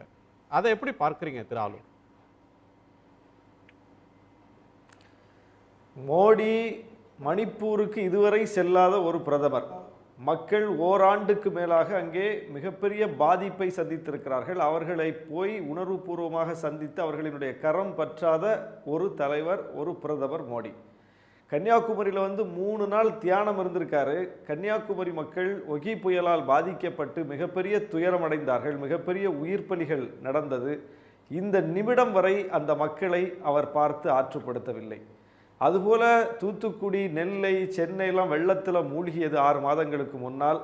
அந்த பகுதிகளுக்கெல்லாம் அவர் பல முறை வந்துட்டு போயிட்டாரு. ஆனால் அந்த மக்கள், பேரிடரால் பாதிக்கப்பட்ட மக்களை சந்திக்கவும் இல்லை. அவர்களின் சார்பாக நின்று தமிழ்நாடு அரசு கேட்ட நிதியை தரவும் இல்லை. இந்தியா முழுவதும் கன்னியாகுமரி முதல் காஷ்மீர் வரை, அதுபோல மேற்கு வங்கத்திலிருந்து மும்பை வரை நடந்து கடந்தவர் ராகுல் காந்தி மட்டும்தான். மக்களின் கரம் பிடித்தவர் அவர் மட்டும்தான். மாநிலங்களை கடந்திருக்கிறார், மக்களை கடந்திருக்கிறார், சந்தித்திருக்கிறார், எல்லா தரப்பு மக்களையும் பார்த்திருக்கிறார். மோடி டெல்லியில் இருந்தார், ஓய்வில் இருந்தார், உலக நாடுகளில் பயணத்தில் இருந்தார்.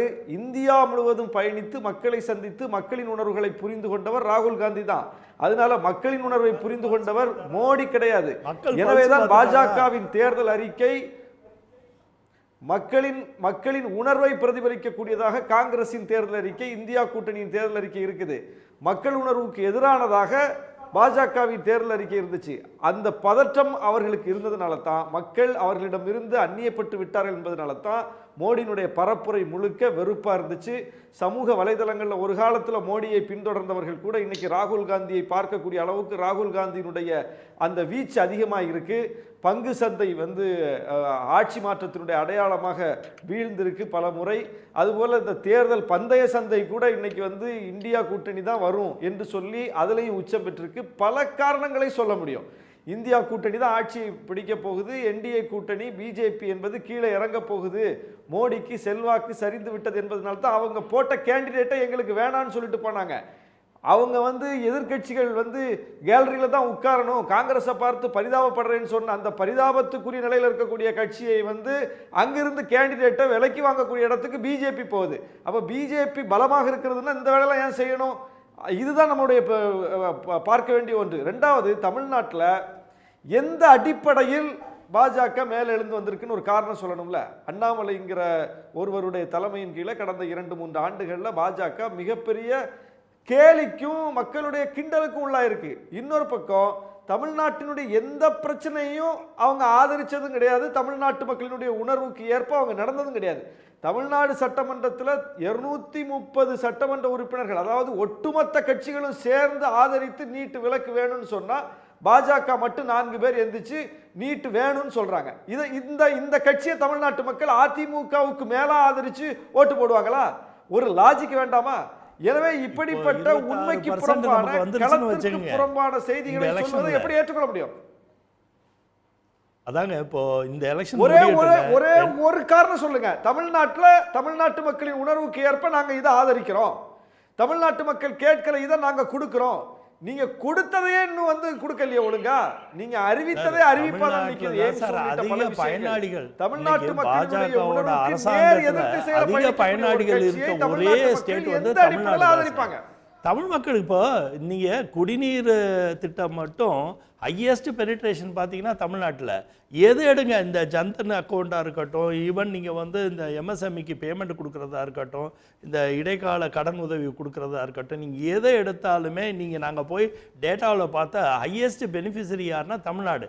ஏன்னா தமிழ்நாடில் அந்த நாலேஜ் தமிழ் மக்களுக்கு நிறையா, ஏதாச்சும் ஒரு அரசாங்கத்தோட சப்போர்ட் இருக்குன்னா அதை கடுமையாக அவங்களுக்கு தெரியும், அதை எப்படி அதை பயன்படுத்திக்கணுங்கிறது நல்லா தெரியும். ஸோ அந்த மாதிரி அரசாங்கம் நீங்கள் எவ்வளோ வருஷம் நீங்கள் எவ்வளோ நாள் வேணால் ஒன்றியம்னு சொல்லுங்கள், மக்களுக்கு மத்திய அரசாங்கத்து மேலே தனிப்பட்ட மதிப்பீடு கூடியிருக்கு தமிழ்நாட்டில். அந்த மதிப்பீடுனால தான் இன்றைக்கி தமிழ்நாடில் பாஜக மிகப்பெரிய பேச்சு பொருளாக இருக்குது. ரெண்டாவது நீங்கள் இன்னொன்று கவனிச்சுக்கணும் சார், கம்யூனிசம் ஆள்ற 2 இடம் இருக்குது, வெஸ்ட் பெங்காலும் உங்களுக்கு கேரளாவும். இன்றைக்கி கேரளாவில் பாஜக முளையே விட முடியாதுன்னு எத்தனையோ ஆண்டுகளாக பேசிக்கிட்டே இருந்தாங்க. இப்போ என்னாச்சு, இன்றைக்கி கம்ப்ளீட்டாக இந்த போல் ரிப்போர்ட்டில் எக்ஸிட் போல் ரிப்போர்ட் ஃபுல்லாக 3 சீட்டு கண்டிப்பாக பிஜேபி இங்கே வந்துருங்கிறாங்க. அதே மாதிரி அதிகபட்சம் வருங்கிறாங்க. அதுவே பெரிய வெற்றி தானே. ஏன்னா அப்படியா நம்ம பல டிபேட்டில் பார்த்துருக்கேன், கேரளான்னு சொன்னாவே பத்திரிகையாளர்கள்லாம் உட்காரும்போது அவங்களுக்கு அது ஒரு எட்டிக்காயாக கசக்கும். நான் பேசும்போது நான் அன்னைக்கே தெளிவாக சொன்னேன், ராஜீவ் சந்திரசேகர் ஜெயிப்பார், சுரேஷ் கோபி ஜெயிப்பார், அவர் அனில் ஆண்டனி ஜெயிப்பாருங்கிறத நான் அங்கே பல தடவை சொன்னேன். அது அவங்க என்ன மாதிரி நினச்சிக்கிறாங்கன்னா அது எப்படி ஜெயிப்பாங்க கம்யூனிஸ்ட். இப்போ என்னாச்சு, அங்கே கம்யூனிசத்துக்கு வாய்ப்பே இல்லை. அங்கே காங்கிரஸ் எங்கள் கணக்குப்படி 15 சீட்டு வருங்கிறது கேரளாவில் நாங்கள் பண்ணோம். அவங்க 17, 18 போட்டிருக்காங்க, எங்கள் கணக்கில் நாங்கள் காங்கிரஸ் 15. ஆனால் கம்யூனிசத்துக்கு வாய்ப்பே இல்லை. ஏன்னா நீங்கள் ஒரு லாஜிக் புரிஞ்சுக்கோங்க, இப்போ அரசியலில் ஒரு புது விதமான அமைப்பு மக்கள்னால உருவாக்கப்பட்டதான். அரசியலுங்கிறது யாரும் அரசியல்வாதிகள்னால நடக்கிறதே இல்லை சார், மக்களோட. இப்போ எப்படி சினிமா நல்லா ஓடணும்னா எவ்வளோதான் கஷ்டப்பட்டு எடுத்தாலும் மக்களுக்கு பிடிக்கலன்னா எப்படி அந்த சினிமாவை நிராகரிக்கிறாங்களோ அது மாதிரி மக்களுக்கு பிடிக்காத எல்லாத்தையுமே அவங்களுக்கு நிராகரிக்க நல்லாவே தெரியும். அதனால் இப்போ மக்கள் ஏன் இப்போ நிராகரிக்காமல் இவரை ஸ்வீகாரம் பண்ணுறாங்க, மோதிஜியை ஸ்வீகாரம் பண்ணுறாங்கன்னா நல்ல ஒரு பாதுகாப்பான அமைப்பும் பாதுகாப்பான அரசியல் அமைப்பு வேணும். நல்ல நம்ம நாடை சிறப்பான வழிக்கு எடுத்துகிட்டு போகணுங்கிறத வந்து மக்கள் இந்த 10 ஆண்டுகள் கணிச்சிட்டாங்க. கணிச்சதோட உணர்வு தான் இந்த வெற்றி வாய்ப்பு. ஏன்னா அவங்க வந்து கணிக்காமல் தமிழ் மக்களோ இந்திய மக்களோ ஒரு விஷயத்தில் தெளிவாக இருக்காங்க சார். என்ன தெளிவாக இருக்காங்கன்னா, அவங்க பெனிஃபிட் எனக்கு என்ன இந்த அரசாங்கத்தில் பெனிஃபிட், இப்போ உங்களோட 1000 ரூபா பணம் எந்த அளவுக்கு பயனளிக்குதுங்கிறத நீங்கள் இந்த இப்போ வர இன்ஃபர்மேஷன் எக்ஸிட் போல் இன்ஃபர்மேஷன்லேருந்து உங்களுக்கு தெரியுதுல்ல, 1000 ரூபா பணம் பெண்களுக்கு எந்த அளவுக்கு பயனளிக்குதுங்கிறது இப்போ நீங்கள் புரிஞ்சுக்கிறீங்களே. அப்போ அவங்க 2000 ரூபா கொடுத்தாங்க சார். இல்லைங்க, ஆட்சிக்கு வந்த நாள்ல இருந்து கர்நாடகா சார் மத்திய பிரதேசத்தில் கொடுத்ததா சார் தமிழ்நாட்டில் நீங்கள் கொடுக்குறீங்க. நீங்கள் ஒன்றும் புதுசாக செய்யல. மத்திய பிரதேசம் நாங்கள் என்னைக்கோ பண்ணதை பண்றீங்க. பாயிண்ட் நான் என்ன சொல்ல வந்தேன்னா, தமிழ்நாட்டில் இந்த 1000 ரூபா கொடுக்கறதுனால பெண்கள் ஓட்டு திமுக கொடுதுன்னா, கர்நாடகாவில் 2000 ரூபா கொடுக்கறதுனால காங்கிரஸ் விழுந்திருக்கணும்ல, அங்க வந்து மைனஸ் ஆகிறது மாதிரி காட்டுறாங்க. அதுதான் அதுக்கு என்ன விளக்கம் சொல்றேன்னா, இப்போ காங்கிரஸ் வந்து மொத்தமா ஒரு மதிப்பீடுன்னு ஒன்று இருக்கு சார், ஒரு பர்சீவ்டு வேல்யூன்னு இருக்கு சார். காங்கிரஸ் தன்னோட மதிப்பீடை வந்து தேசிய கட்சியாக இருக்கும்போது மக்களோட மனசில் ஒரு மதிப்பீடு இருக்குது, அதே ரீஜனல் பார்ட்டியாக இருக்கும்போது மக்களோட மனசில் இன்னொரு விதமான மதிப்பீடு இருக்குது. அதை நீங்கள் ஆரம்பித்தோடனே நீங்கள் அதுதான் அழகாக சொன்னீங்க. ஸோ அந்த அர்த்தத்தில் பார்த்தீங்கன்னா, இன்னைக்கு வந்து மத்திய அரசாங்கம்னு பார்க்கும்போது அவங்களுக்கு அதோட மதிப்பீடு கம்மியாயிருச்சு. அவங்களுக்கு அது காங்கிரஸ் மீதான மதிப்பீடு குறைஞ்சதுனால தான் இது இருக்கு. மதிப்பீடு ஏன்னா அவங்க என்னதான் செஞ்சாலுமே ஆலூர்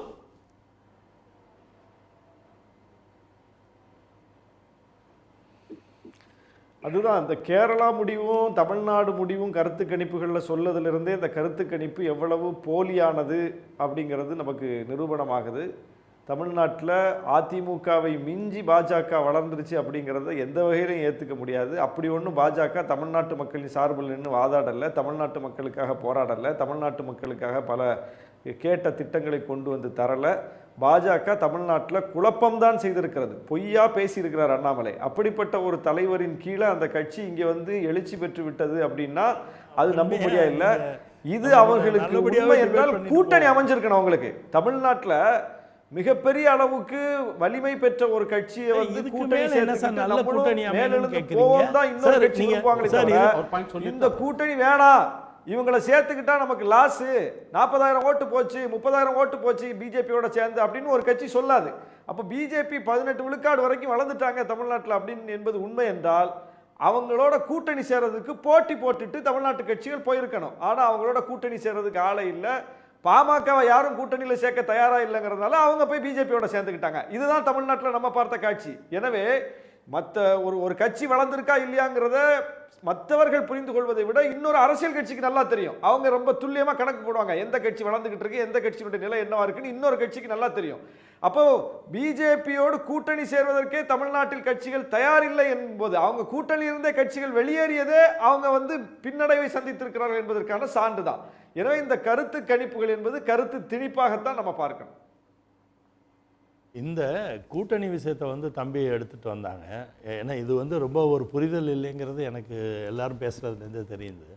அதாவதுங்க இந்த கூட்டணி எவ்வளோ சக்ஸஸ்ஃபுல்லான கூட்டணி, என்டிஏ கூட்டணி தமிழ்நாட்டில் எவ்வளோ சக்ஸஸ்ஃபுல்லான கூட்டணின்னு பாருங்கள்.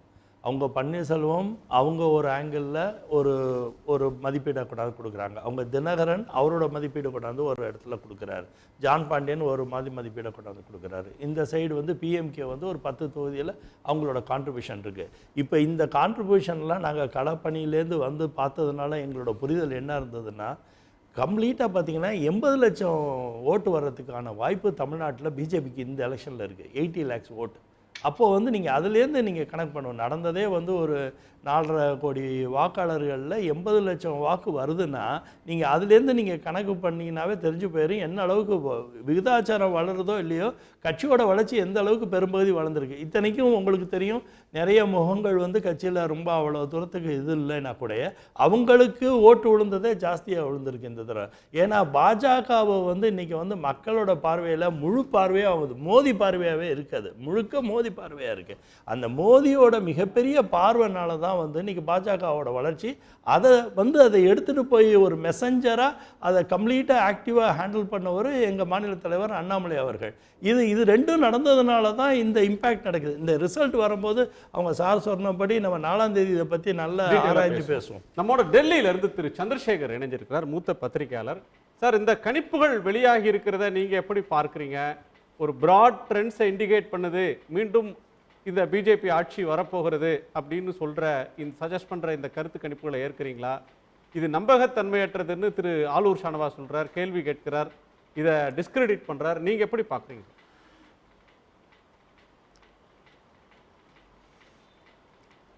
இது நம்பகத்தன்மை இல்லை என்று நமக்கு கூறுவதற்கு நமக்கு கையில் ஒன்றும் எவிடன்ஸ் இல்லை. அதனால் நம்ம இது இப்போ ஆஸ் ஆஃப் நவ் இந்த எக்ஸிட் போல்ஸ் என்ன வருதோ அதை ஒரு ஒத்துக்க வேண்டிய நிலைமையில் இருக்கும்.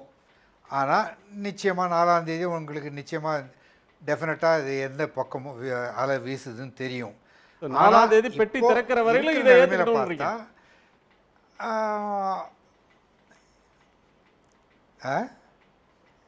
4ஆம் தேதி பெட்டி திறந்து என்ற வரையிலும் இல்லை, இப்போ உண்மையான ரிசல்ட் 4ஆம் என்னன்னு தேதி தெரியற வரையிலும் இந்த ரிசல்ட்டை டிஸ்பியூட் பண்ண முடியாதுன்றீங்க. ஆமாம் ஆமாம் அப்படி தான் தோணுது. ப்ளஸ் இந்த ட்ரெண்ட்ஸை வச்சு பார்த்தா உங்களுக்கு மோதியோ ஃபேக்டர் இன்னும் வேலை செய்யுதுன்னு தான் சொல்லலாம். ஏதோ மகாராஷ்டிரா, கொஞ்சம் பீகார், கொஞ்சம் ஜார்க்கண்டில் அப்போசிஷன் கொஞ்சம் கெயின் பண்ணுறாங்கன்னு காமிக்குது.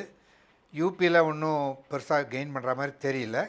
அப்புறம் அந்த கர்நாடகா ரிசல்ட்டு கொஞ்சம் சர்ப்ரைசிங்காக தான் இருக்குது. ஏன்னா பரவலாக பேசப்பட்டது என்னவென்றால் அந்த கர்நாடகா காங்கிரஸ் ஆட்சி போன வருஷம் வந்ததுக்கப்புறம் அவங்க கொடுத்த கேரண்டி, அதை இம்ப்ளிமெண்ட் பண்ண விதம், இதெல்லாம் வைத்து கொண்டு பார்த்தால் அங்கே நிச்சயமாக காங்கிரஸ் நல்லா பர்ஃபார்ம் பண்ணுவாங்கன்னு தான் எல்லோரும் எழுதினாங்க.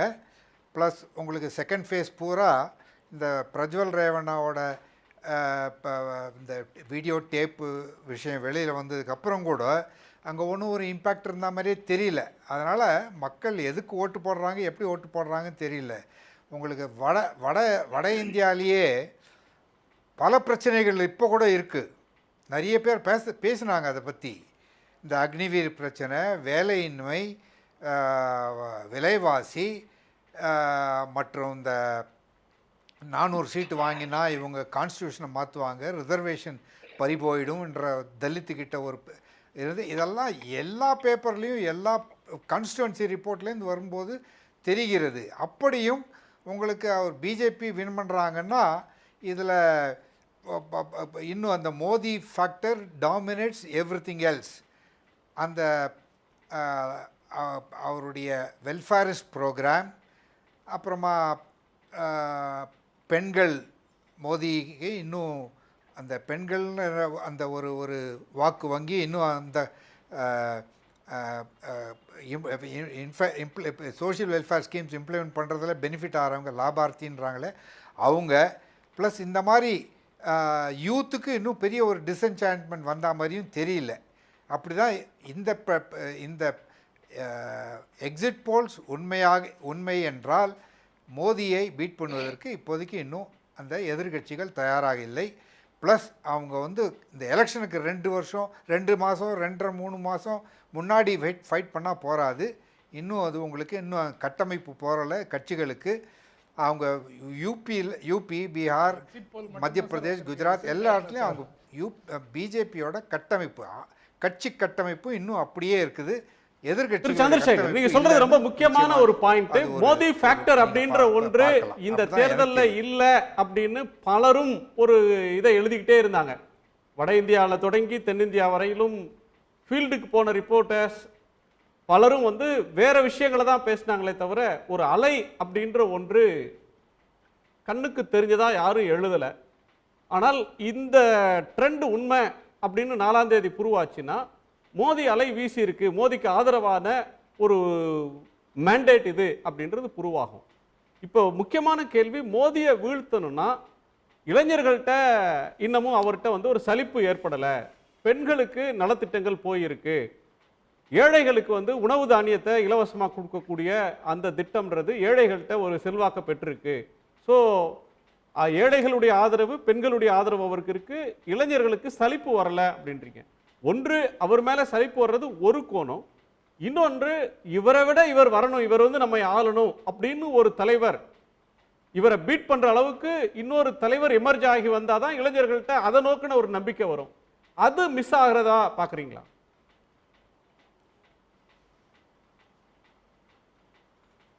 அதுதான் நான் சொல்கிறேன். எதிர்கட்சிகள் இன்னும் ஒரு ஆல்டர்னேட்டிவ் தரா மாதிரி தெரியல. ஒருவேளை சிலர் பேசினாங்க, இந்த மாதிரி கார்கே அவர்களை ஒரு காங்கிரஸ் பிரதம மந்திரி ஃபேஸாக முன்னிறுத்தி இருந்தால் இன்னும் தலித் ஓட்டர்கள்லாம் வந்து போட்டிருப்பாங்க அப்படின்லாம் பேசுகிறாங்க. ஆனால் அது போட்டு அந்த மாதிரி ஒரு ஒரு ஒரு ஒரு காங்கிரஸ் யாராவது ஒரு ஃபேஸை போட்டால் அதுக்குள்ளேயும் அந்த இந்தியா கூட்டணிக்குள்ளேயே ஒரு தகராறு வந்து அது சரியாக ஒர்க் ஆகாதுன்னு பேசினாங்க. அதனால் அது ஒரு நல்ல டெசிஷன் தான். அவங்க வந்து யாரையுமே பிரைம் மினிஸ்டர் ஃபேஸாக போடலை. ஆனாலும் மக்களிடம் இன்னும் உங்களுக்கு மோடிக்கு எதிராக ஒரு தலைவர் என்று ஒன்று இல்லை என்ற அந்த நிலைமை மக்களிடம் இன்னும் எடுபடலைன்னு தான் நினைக்கிறேன். அது இன்னும் அந்த மோடியே சேஃப் அப்படியே போகலாம் அப்படின்னு நினச்சின்னு இருக்காங்க. ஏன்னா ஒருவேளை அவர் வந்து பிஜேபி சொல்கிற மாதிரி உலகத்தில் இந்தியாவோட இதை வந்து நேமை வந்து ரொம்ப இது பண்ணுறாரு, அப்புறமா டெரரிசம் ஓரளவுக்கு நல்லா கண்ட்ரோல் பண்ணியிருக்காரு அப்படின்னு அந்த மாதிரி ஒரு விஷயங்களையும் மக்கள் இன்னும் மதிக்கிறாங்க போல இருக்குது. அப்படி தான் நான் நினைக்கிறேன். திரு அரவிந்த் குணசேகரன், இந்த தேர்தல் அப்படின்ற ஒன்று போன தேர்தலில் இருந்து நிறைய களத்தில் வந்து நிறைய விஷயங்கள் மாறி இருந்தது அப்படின்ற ஒரு விஷயத்தை பார்த்தோம். அதாவது போன முறை வந்து முழுக்க மோடி சென்ட்ரிக்காக ஒரு தேர்தல், 2 தேர்தல்கள் நடந்தது. புல்வாமா தாக்குதலுக்கு பிறகு அசலான மக்கள் பிரச்சனைகள், ஆட்சியோட தோல்விகள் அப்படின்ற ஒன்று பேசப்படவே இல்லை போன தேர்தலில். எதிர்க்கட்சிகள் மத்தியிலும் ஒரு ஒருங்கிணைஞ்ச ஃபைட் அப்படின்ற ஒன்று இல்லாமல் போச்சு. இப்போ வந்து பார்த்தீங்கன்னு சொன்னால் பஞ்சாப், வெஸ்ட் பெங்கால், கேரளா அதை தவிர்த்து மீதி எல்லா ஸ்டேட்லேயுமே ஒரு கூட்டணி இருந்தது. இந்த கூட்டணி வந்து ஒரு முக்கியமான வாக்குறுதிகளை கொடுத்தாங்க. அந்த வாக்குறுதிகள் பேசு பொருளாச்சு. அரசியலமைப்பு சட்டம் ஒரு பேசு பொருளாச்சு. வெவ்வேறு வாழ்வாதார பிரச்சனைகள், அக்னிபாத்தில் தொடங்கி விலைவாசி வரையிலும் வெவ்வேறு விஷயங்கள் மக்கள் மன்றத்தில் பேசு பொருளாகவும் இருந்தது. ஸோ இது வந்து ஒரு பழைய யதார்த்தமான அரசியல் களத்துக்கு போனது மாதிரி ஒரு உணர்வு இந்த தேர்தலில் தருது அப்படின்னு கூட நிறைய ஆய்வாளர்கள் எழுதியிருந்தாங்க. நிறைய வாழ்க்கையினுடைய அடிப்படை பிரச்சனைகள், வாக்காளர்கள் பேச வேண்டிய பிரச்சனைகள் இந்த தேர்தலில் பேசப்பட்டுச்சுன்னு. இந்த பேச்சுக்கள் பேசப்பட்டது அப்படின்றது ஊடக வெளியிலும் மற்றதிலும் இருந்தாலும் கூட அது வாக்காளர்கள்ட்ட தாக்கம் செலுத்த தவறுது அப்படின்னு இந்த கணிப்பு சொல்ற மாதிரி இருக்கு. பொதுவா நம்ம இந்த எலெக்ஷனை களத்துல பார்க்கும்போது ஒரு வேவ் இல்ல, ஒரு அலையே கிடையாது. ப்ரோ மோடி வேவ் கிடையாது, ப்ரோ பிஜேபி வேவ் கிடையாதுங்கிறதா எல்லா பொலிட்டிக்கல் அனலிஸ்டுமே, ஜெர்னலிஸ்ட் உட்பட அனைவரும் எழுதினார்கள். ஏன்னா 2014 பாத்தீங்கன்னா ஆன்டி காங்கிரஸ் வேவ் இருந்துச்சு, ப்ரோ மோடி வேவா அது இருந்துச்சு, ப்ரோ பிஜேபி ப்ரோ மோடி வேவா இருந்துச்சு. அதே போல 2019 பாத்தீங்கன்னா புல்வாமா தாக்குதலை தொடர்ந்து நேஷனல் செக்யூரிட்டிங்கிற ஒரே அஜெண்டால அது ஒரு அலையாச்சு, ஒரு போலரைசேஷன் ஆச்சு, அது ஒரு அலையா பாஜக சாதமா இருந்துச்சு. ஆனால் 2024 அயோத்தி ராமர் கோயிலோ அந்த மாதிரி எந்த ஒரு ஃபேக்டருமே கிரவுண்ட்ல ஒரு போலரைசிங் ஃபேக்டரா கிடையாது. ஏன்னா பிரதமரோட பிரச்சாரம் முதல் பாஜக பிரச்சாரத்தை தொடர்ந்து நம்ம பார்த்தோம்னா ஒரு எதுவுமே நேச்சுரலான ஒரு போலரைசிங் ஃபேக்டர் கிடையாது. அதனாலதான் இவங்க தொடர்ந்து வெறுப்பு பிரச்சாரம் மூலமாக பிரச்சாரத்தை முன்வைத்தார்கள் என்பதுதான் பொலிட்டிக்கல் அனலிஸ்டும் அதே போல எதிர்கட்சிகளின் குற்றச்சாட்டாக இருந்துச்சு. ஆனா இப்ப இருக்கிற எக்ஸிட் போல் நம்பர்ஸை பார்த்தோம்னா நார்த் இந்தியால சாச்சுரேஷன் பாயிண்ட் பிஜேபி தொற்றுச்சு. சாச்சுரேஷன் பாயிண்ட் தொட்டதுக்கு அப்புறம் பீகார், ராஜஸ்தான், ஹரியானா, மகாராஷ்டிரா, அதே போல ஜார்க்கண்ட் உள்ளிட்ட மாநிலங்கள்ல கீழறங்கி வராங்க. சாச்சுரேஷன் பாயிண்ட் தொட்டுட்டு கொஞ்சம் ஸ்லைட் டிப் ஆகுது, அந்த கிராஃப் கீழே இறங்குதுன்னு பார்க்க முடியுது. பட் என்ன சர்ப்ரைசிங்கானா இந்த எக்ஸிட் போல் நம்பர்ஸ் உண்மையாக இருக்கும் பட்சத்தில் சவுத் இந்தியால பிஜேபி ஹஸ் மேட் அண்ட் இன்ரோட். அதாவது கர்நாடகால போன டைமே 2019 ஜெயிச்சிருந்தாலும் கர்நாடகத்தை தாண்டி தமிழ்நாடு, தெலுங்கானா, ஆந்திரா, அதே போல கேரளா இந்த 4 மாநிலங்களிலும் பாஜக ஒரு இம்பாக்ட் ஏற்படுத்துறாங்க, ஒரு டென்ட் கிரியேட் பண்றாங்கிறதான் தெரிய முடியுது. இது நார்த் இந்தியால ஏதாவது பீகார்ல ஒரு 5-6 சீட்டு கம்மியாகுது, ஜார்க்கண்ட்ல 3-4 சீட் கம்மியாகுது, ஹரியானால 3-4 சீட் கம்மியாகுது, மகாராஷ்டிரால ஒரு 10-15 சீட் கம்மியாகுதுங்கிறத இதெல்லாம் ஒரு கியூமுலேட்டிவ் பேர் எடுத்த ஒரு 30-35 சீட் நார்த் இந்தியால கம்மியாகுதுன்னா கூட சவுத் இந்தியால ஒரு 10 சீட் 15 சீட் பாஜக கவர் பண்றது வந்து ஒரு பெரிய ஒரு ஹிமாலயன் டாஸ்க். அது பிஜேபி ஹெர்குலன் டாஸ்க், அது பிஜேபி பண்ணிருக்காங்கிறத இந்த எக்ஸிட் போல்ல இருந்து நம்மளால தெரிஞ்சுக்க முடியுது. சோ நார்த் இந்தியால வேவ் இல்லை என்பது நம்பர்ஸ் கம்மியாகுதுன்னு நமக்கு தெளிவா தெரியுது. குஜராத்லயோ, மத்திய பிரதேஷ்லயோ, சத்தீஸ்கர்லயோ அந்த ஒரு ஸ்லைடே இல்ல, அந்த கிராஃப் டிப்பே ஆகலினா இந்த 3 இடத்துலயுமே கூட்டணியே இல்லாம காங்கிரஸ் பாஜக நேர் எதிராக மோதக்கூடிய ஒரு மாநிலங்கள். ஆனால் பீகார்ல நம்ம வட இந்தியால வந்து இன்னும் உத்தரப்பிரதேசத்துடைய முடிவுகள் நமக்கு தெரியல, அந்த ட்ரெண்ட்ஸ் வந்து இன்னமும் அந்த கணிப்புகள் வரல. வந்திருக்க கணிப்புகள் உத்தரப்பிரதேசத்துல பார்க்க வேண்டியது இருக்கு. மத்திய பிரதேஷ், சத்தீஸ்கர் ஒன்ன சொல்லுது, பீகார் ஜார்க்கண்ட் இன்னொன்று சொல்லுது. ஒன்று என்டிஏவுக்கு ஆதரவாக பிஜேபிக்கு ஆதரவாக இருக்குது, பீகார் அண்ட் ஜார்க்கண்ட் இந்தியா கூட்டணிக்கு ஆதரவாக இருக்குது. ராஜஸ்தானில் மீண்டும் 2 தேர்தல்களில் 25க்கு 0 எடுத்த காங்கிரஸ் இப்போ வந்து ஒரு 5லிருந்து 7 வரையிலும் எடுப்பாங்க அப்படின்னு சொல்ல வருது. ஸோ ராஜஸ்தானில் எதிரொலிக்கக்கூடிய ஒரு பிரச்சனை மத்திய பிரதேசத்தில் எதிரொலிக்க தவறுகிறது அப்படின்னு பார்க்கிறதா? அங்கே காங்கிரஸ்க்கு ரிவைவல் இருக்கு, கர்நாடகாவில் காங்கிரஸ் டிக்ளைன் ஆகுதுன்னு பார்க்கிறதா?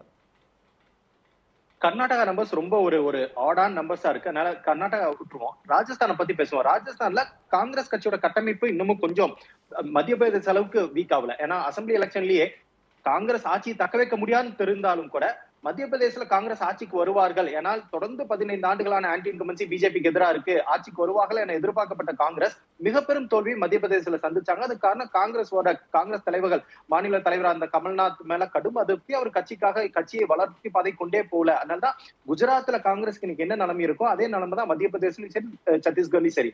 ஆனால் ராஜஸ்தான்ல 2 ஃபேக்டர் வந்து காங்கிரஸ்க்கு சாதகமா இருந்துச்சு. ஒண்ணு, காங்கிரஸ்க்கு நாங்க அசோக் கெலோட் மேல இருக்கிற ஒரு நன்மதிப்பு, அந்த கவர்மெண்ட் செஞ்ச ஒரு சில திட்டங்கள் நன்மதிப்பை கொடுத்திருந்தாலும் பாஜக அங்க சீஃப் மினிஸ்டரா மாத்தி இருக்காங்க, அது ஒரு ஃபேக்டர். அதே போல அங்க விவசாயிகள் பிரச்சனை பெரும் பிரச்சனையா இருந்துச்சு. சோ விவசாயிகள் பிரச்சனை, ஜாட் பிரச்சனை, அதே போல அக்னிபத் பிளஸ் சீஃப் மினிஸ்டர் மாத்தினது கொஞ்சம் சிம்பத்தி ஃபார் அசோக் கெலோட், இதெல்லாம் சேர்ந்துதான் காங்கிரஸ்க்கு அங்க ஒரு ரிவைவல் மாதிரி நமக்கு தெரியுது.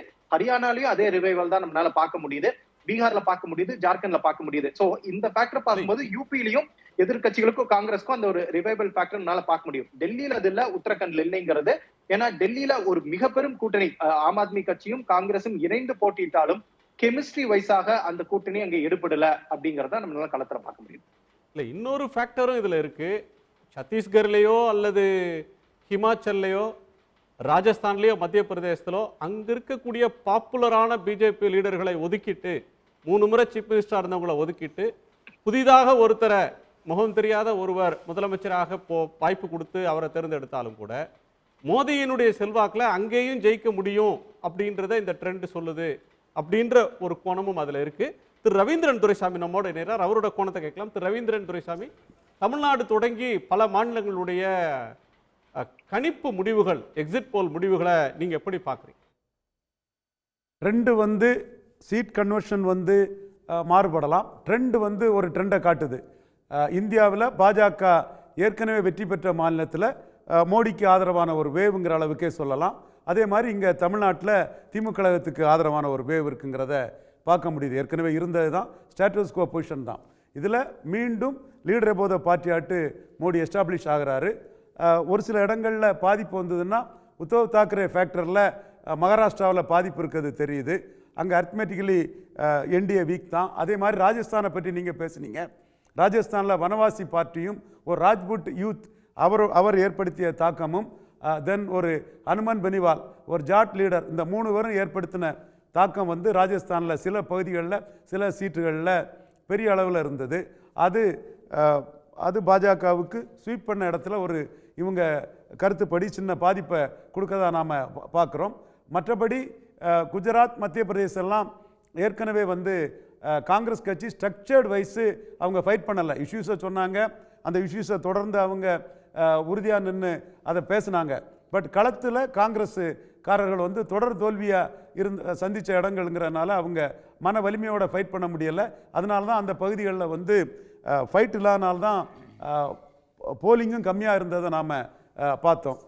இந்த சூழ்நிலையில் ஏற்கனவே வெற்றி பெற்றிருந்த கேரளாவில் வந்து குறைவு அப்படின்றது ஆன்டி மோடி வாக்காளர்கள் எங்க ஜெயிக்க போகுது, நம்ம ஓட்டு போட்டா ஜெயிக்க போகுது, அவங்க தான் ஜெயிக்கிறது மாதிரி தெரியுதுன்னு நினைச்சு அவங்க ஓட்டு போட வரல, அதைத்தான் இது காட்டுதுன்னு சொல்ல வரீங்களா?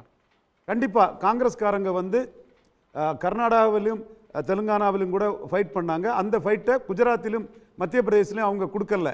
நீங்கள் நாளைக்கு நம்ம லீடிங்கை பார்க்கும்போது வந்து இந்த இடங்களில் பிஜேபி கூட லீடிங் பெரிய அளவில் இருக்கிறதுக்கான சாத்தியக்கூறுகள் இருக்குது. அதே வேளையில் கர்நாடகாவில் இந்த ரிசல்ட் எதை காட்டுதுன்னா, அர்த்மெட்டிக்கலி காங்கிரஸ் கூட்டணியில் இருந்த தேவகவுடா அவர் ஒரு 10% வாக்கு பலம் கொண்டவர் தான். அவர் என்டிஏ கூட்டணிக்கு வர்றது வந்து 2 பெருத்த சமுதாயங்கள் வந்து முழுமையாக மோடி தலைமைக்கு நின்றுட்டாங்க, லிங்காயட்ஸ் அண்ட் ஒக்காலிகா. அதே வேளையில் குருபா கம்யூனிட்டி வந்து குறிப்பிடத்தக்க அளவு தலித்துகள், குருபாஸ் அண்ட் மைனாரிட்டிஸ் வந்து குறிப்பிடத்தக்க அளவு வந்து காங்கிரஸையும் பேக் பண்ணியிருக்கிறாங்க. அதனால தான் காங்கிரஸ் ஒரு 3 to 5 சீட்டு வரக்கூடிய ஒரு சூழலும் இருக்குது. ஓவரால் மோடி ஃபேக்டர் வந்து ஏற்கனவே வெற்றி பெற்ற இடங்களில் ஏறக்குறைய 19 அளவுக்கு இருக்குது. ஸோ பிஜேபியை பொறுத்தவரையிலும் வாஜ்பாய் பெற்றுத்தராத ஒரு வெற்றியை நரேந்திர மோடி இந்த தேர்தலில் பெற்று தராரு, பிஜேபிக்கு வந்து அடுத்தடுத்த வெற்றிகளை தர்றாருன்றது ஒன்று.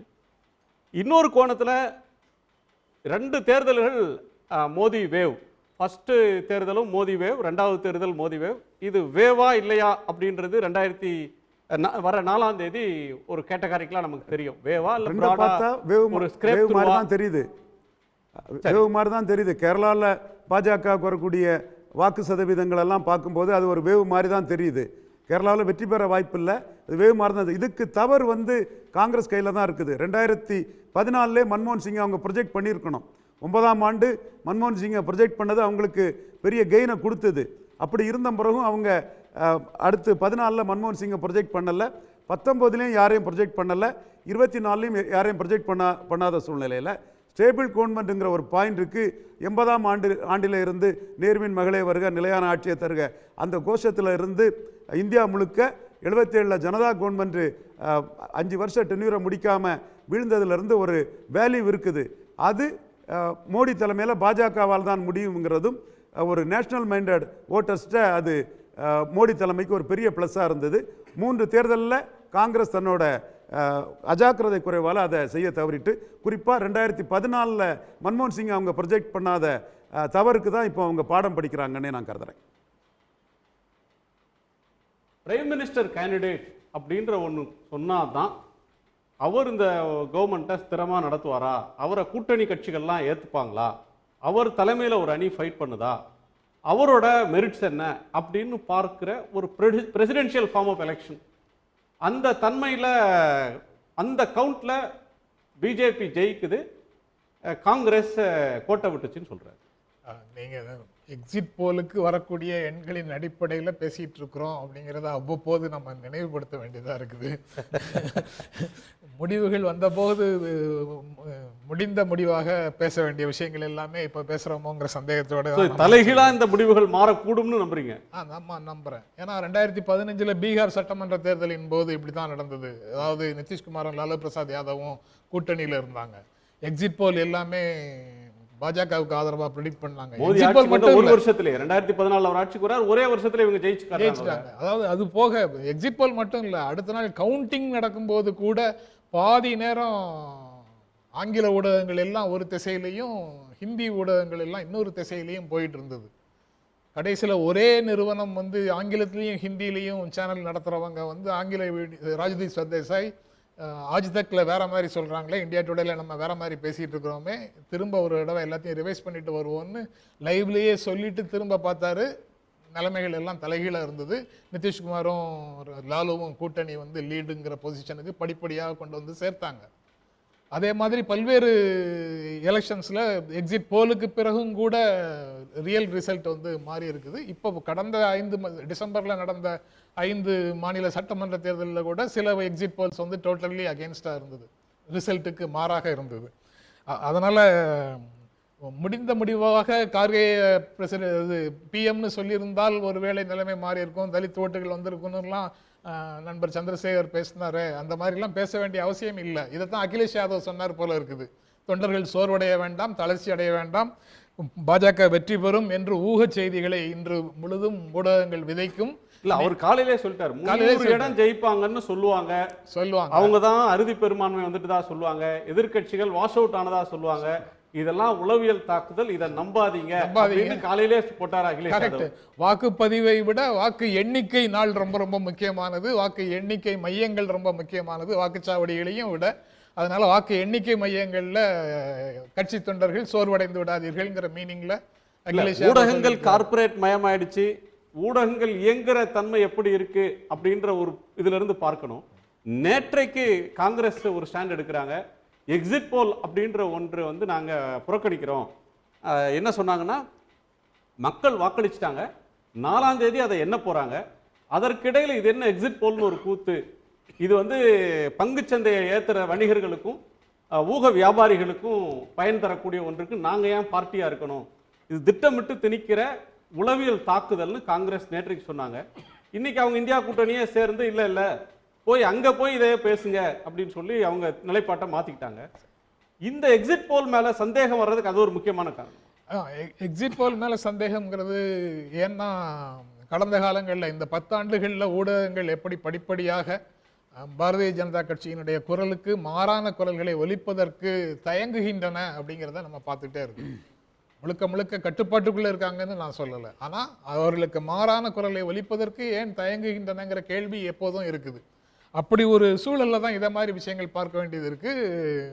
ஒருவேளை மாறாக வந்தால் கூட சொல்ல முடியுமா ஊடகங்களால் அப்படிங்கிற ஒரு நிலையில் ஊடகங்கள் தங்களை ஒரு சுய தணிக்கை செய்து கொண்டு தான் வெளியிடுவார்கள்ங்கிறது காங்கிரஸ் கட்சியினுடைய பார்வையாக வருது. அதனால அந்த ஊடகங்கள் நடத்தக்கூடிய விவாதங்கள்ல போக வேண்டாம் அப்படின்னு நினைக்கிறாங்க. இப்போ இன்னும் ஒரே ஒரு பேசுங்க. அதாவது வட இந்தியாவில் பல்வேறு இடங்களில் பல்வேறு மாற்றங்கள் நடந்து கொண்டிருக்கின்றன. முதல் ஃபேஸ் நடக்கும்போது இருந்த சூழலுக்கும் இப்போதுக்கும் மாற்றங்கள் நடந்து கொண்டிருக்கின்றன அப்படின்னு பல்வேறு ஊடகங்களில் செய்திகள் வந்துக்கிட்டே இருந்தது. அவங்க வேலையின்மையும் விலையேற்றமும் அவர்களுடைய வாழ்க்கையை மிகவும் பாதிக்குது. 2019 கடும் போட்டி அப்படின்ற ஒன்னே இல்ல அது ஒன் சைடா இருந்தது. இந்த தேர்தலில் கடும் போட்டி இருக்கிறதாக பல ஊடகங்கள்ல பல செய்திகள் தொடர்ந்து வந்துட்டே இருந்தது. மக்கள் மனச ஊடகங்கள் படிக்க தவறிட்டாங்களா எக்ஸிட் போல்காரங்க படிச்ச அளவுக்கு? எக்ஸிட் போல்காரங்க சொல்ற மாதிரி ஒருவேளை மக்கள் மனமாற்றமும் மக்களிடத்தில் ஏற்பட்ட மாற்றமும் பிஜேபியை வீழ்த்தும் அளவுக்கு இன்னும் வளரவில்லையா அப்படின்னு கூட கேட்கலாம். அது முடிவில் கேட்க வேண்டிய கேள்வி.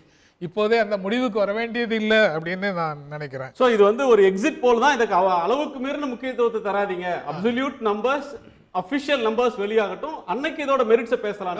குஜராத்லயும் பிற வட இந்திய மாநிலங்கள்லயும் நடந்த ராஜபுத்திரர்களுடைய போராட்டம், பாய்காட் கால் போன்ற பல்வேறு விஷயங்கள் எதுவுமே இந்த மாதிரி நம்பர்ஸ்ல எதிரொலிக்கல.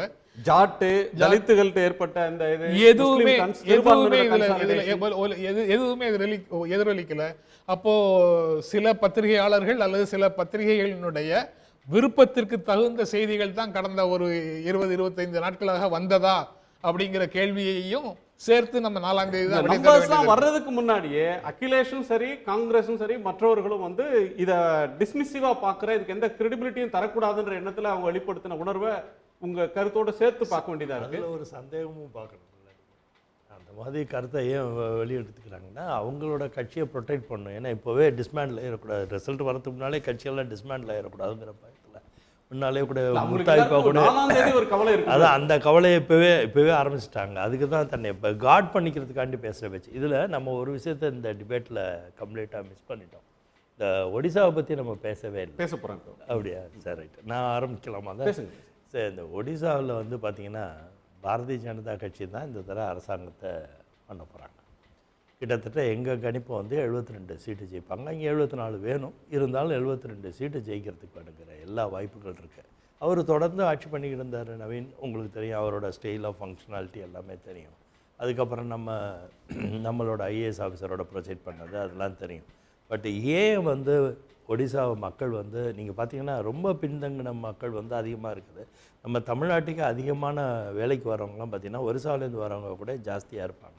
ஏன்னா இங்கே நிறையா பிரச்சனைகள் இருக்குது, ஏழ்மை ரொம்ப இருக்குது, அடிக்கடி நிறைய அந்த இடர்பாடுகளில் அடிக்கடி மாட்டக்கூடிய ஒரு பூமியாக அமைப்பாகவும் இருக்குது. இப்போ அந்த ஊரில் ரொம்ப இல்லிட்ரேட் பீப்புள் அதிகமாக இருக்கிற இடத்துல இப்போ என்ன யோசனை பாஜக மேலே வந்துருச்சு பாருங்கள். பாஜகவால் தான் இந்த இந்தியாவை சீரமைச்சு செயல்படுத்த முடியுங்கிற ஒரு அபரீதமான நம்பிக்கை மோடி அவர்கள் அதாவது ரீஜனலாகவும் எஸ்டாப்ளிஷ் பண்ணியிருக்காரு, ரிலீஜியஸாகவும் எஸ்டாப்ளிஷ் பண்ணியிருக்காரு, மத வேற்றுமையெல்லாம் எல்லாமே எஸ்டாப்ளிஷ் பண்ணியிருக்காரு. அதை தாண்டி பார்த்திங்கன்னா நீங்கள் என்ன உணர்வில் அவரை பார்த்தாலுமே அவர் ஃபிட்டாகிறாரு எல்லார் மனசுலையும். இப்போ ஏழை மனசில் அவர் இந்த அளவுக்கு போய் நல்ல ஒரு ஆணித்தரமாக கால் ஊனி இருக்கார். இன்றைக்கி அவங்க சார் கூட டெல்லியிலேருந்து பேசும்போது கூட சொல்கிறாங்க அவர் ஒரு அன்பீட்டபிள் லீடராக இருக்காருங்கிறத அவரும் சாரும் மென்ஷன் பண்ணாங்க. ஸோ இதுக்கெல்லாம் காரணம் என்னென்னா, இது நம்ம எல்லோரும் அரசியலாக தான் அதை பார்க்குறோம். இதில் உண்மைத்தன்மை என்னன்னா உழைப்பு உழைப்பு உழைப்பு, தொடர் உழைப்பு தான் இவ்வளவுக்கும் காரணம். ஏன்னா இப்போ பாருங்கள், இது இப்போ எங்கள் கட்சியிலோட நிர்வாகத்திலே நாங்கள் பார்க்குறோம், நாங்கள் என்னென்னலாம் பார்ட்டிசிபேஷன் பண்ணணுங்கிற முத்தாய்ப்பான இன்ஃபர்மேஷன் டேட்டா மைனிங் எல்லாம் பண்ணி எங்களுக்கு அவ்வளோ சீரியஸாக கொடுக்குறாங்க.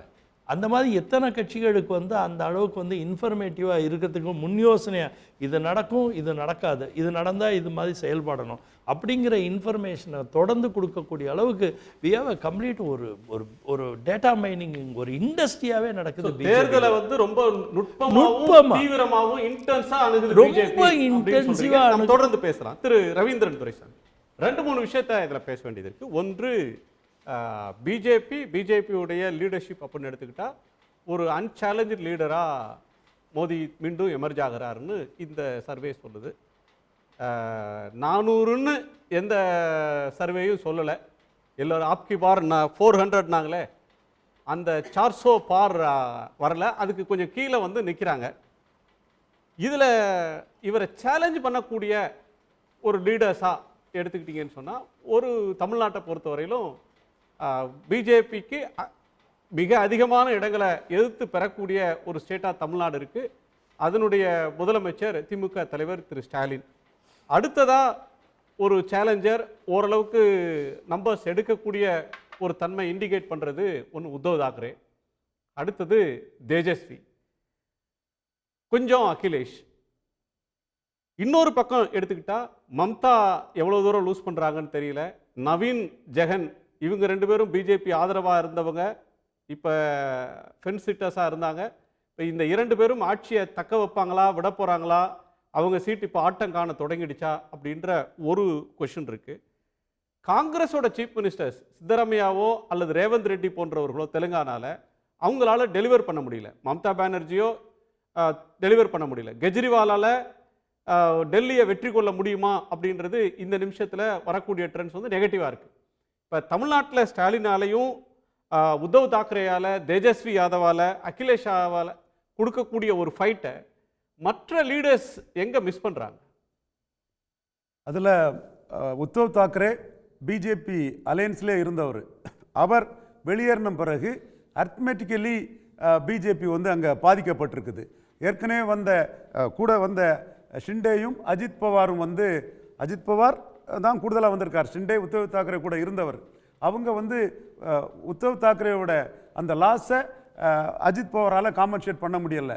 ஸோ அர்த்மெட்டிக்கலி பாஜகவை விட அந்த 3 பெரிய ஃபோல்ஸாட்டு காங்கிரஸ், சரத்பவார் அண்டு உத்தவ் தாக்கரே. அதில் உத்தவ் தாக்கரே சிஎம்மாக இருந்து அதை இழந்ததுனால அவருக்கு இந்த கம்பேரிட்டிவ்லி ஒரு சிம்பதி இருக்கக்கூடிய சூழ்நிலையில் மகாராஷ்டிராவில் மோடி என்டிஏக்கே அதிக சீட் வந்தாலும் கூட ரூரல் மகாராஷ்டிராவில் இவங்களுக்கு காங்கிரஸ், உத்தவ் தாக்கரே, சரத்பவார் இவங்களுக்கு வருது.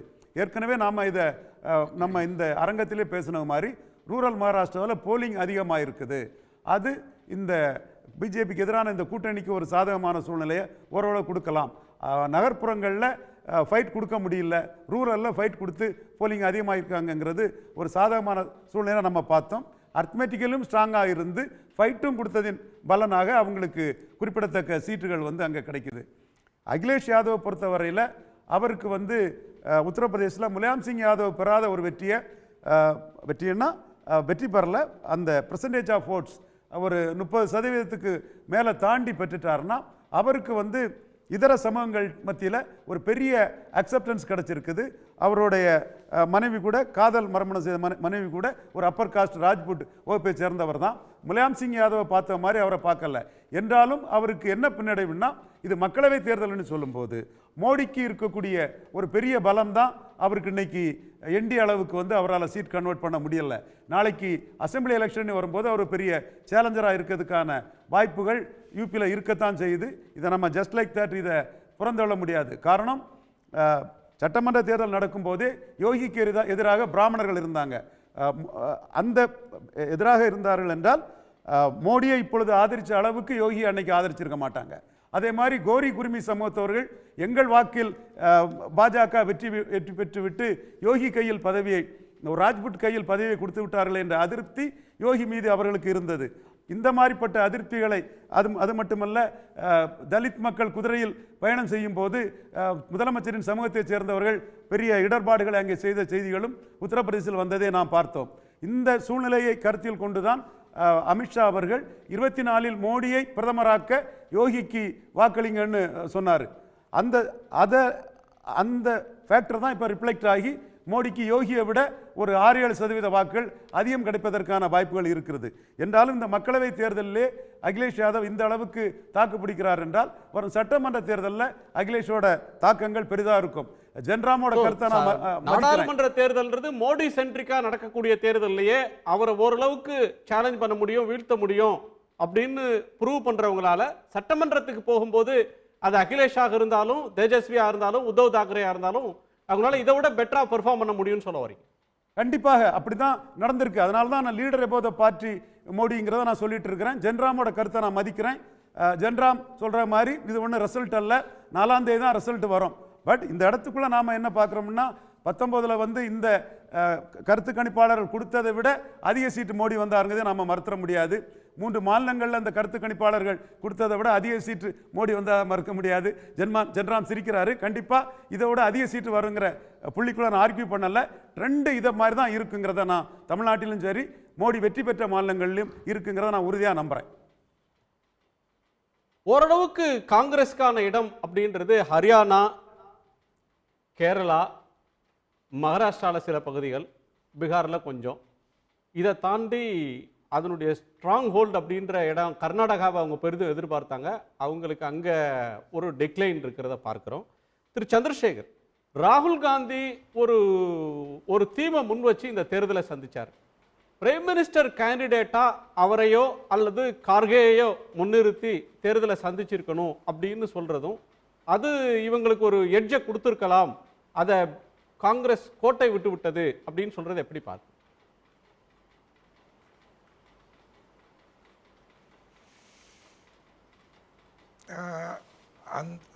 அந்த கருத்தில் நானும் கொஞ்சம் உடன்படுகிறேன். ஏன்னா நான் இங்கே யூபியிலேயே கூட ஒரு சில மக்கள்கிட்ட பேசும்போது அதுவும் மற்ற பத்திரிகை களத்திலிருந்து வந்த ரிப்போர்ட்டு அதெல்லாத்தையும் பார்த்தாலே நிறைய இடத்துல இந்த மச்சிலி ஷஹர், அப்புறமா இந்த அது பக்கத்தில் ஒரு கான்ஸ்டுவன்சி, அங்கெல்லாம் உங்களுக்கு பிற்படுத்தப்பட்ட சமூகத்தினர், தலித் சமூகத்தினர்லாம் கூட பேசுவதாக ரிப்போர்ட் வந்து இந்த மாதிரி கார்கேயை நிறுத்தியிருந்தால், பிரதம மந்திரி ஃபேஸாக நிறுத்தியிருந்தால் நிச்சயமாக தாழ்த்தப்பட்ட மக்கள் இன்னும் கொஞ்சம் ஓட்டு நிறைய போடுவாங்கன்னு ஒரு கணிப்பு இருந்தது. ஏன்னா அவங்களுக்கு ஏற்கனவே நான் சொன்ன மாதிரி உங்களுக்கு அந்த முதல்ல இந்த 400 பார்னு முதல்ல 400 சீட்டுன்னு சொன்ன உடனேயே அந்த கர்நாடகா எம்பி ஒருத்தர் அனந்தகுமார் ஹெக்டே, அவர் சிட்டிங் எம்பி, அவருக்கு டிக்கெட்டு திருப்பி கூட தரல. அவர் சொன்னது தான் மெயினாக, எங்களுக்கு 400 சீட்டு எதுக்கு வேணும்னா கான்ஸ்டியூஷனை மாற்றணும், நிறைய வேலைகள் பண்ணணும் அப்படின்னு சொன்னார். அதுக்கப்புறம் ஜோதி மிர்தான்னு பழைய காங்கிரஸ் லீடர் ராம்நிவாஸ் மிர்தாவோட பெண் இப்பொழுது பிஜேபி கேண்டிடேட்டாக நிற்கிறாங்க ராஜஸ்தானில். அந்த அம்மாவும் இந்த மாதிரி தான், இல்லை நிறைய மாற்றங்கள்லாம் கான்ஸ்டியூஷன் செய்யணும், அதுக்காக 400 வேணும்னு சொன்னாங்க. இந்த மாதிரி 2-3 பேர் சொன்ன உடனேயே கட்சிகள் யாருமே எடுக்கலை.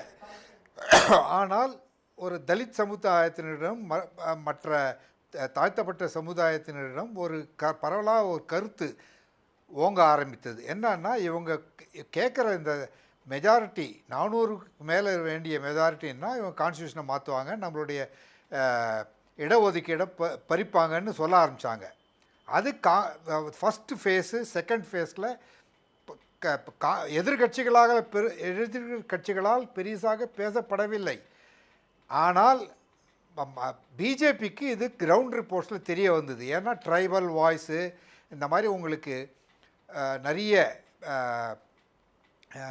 தலித் வாய்ஸ் அப்படின்னு நிறைய சோஷியல் மீடியா பிளாட்ஃபார்ம்ஸ்லலாம் இந்த கருத்து வெளிவந்த உடனே மோடி அவர்களே இந்த விஷயத்தை எடுத்துக்கொண்டு தான் அப்புறம்தான் அவர் காங்கிரஸை அட்டாக் பண்ண ஆரம்பித்தார். இந்த மாதிரி இவங்க வந்தாங்கன்னா இதை ரிலீஜியஸாக அவர் போலரைஸ் பண்ண பார்த்தார்.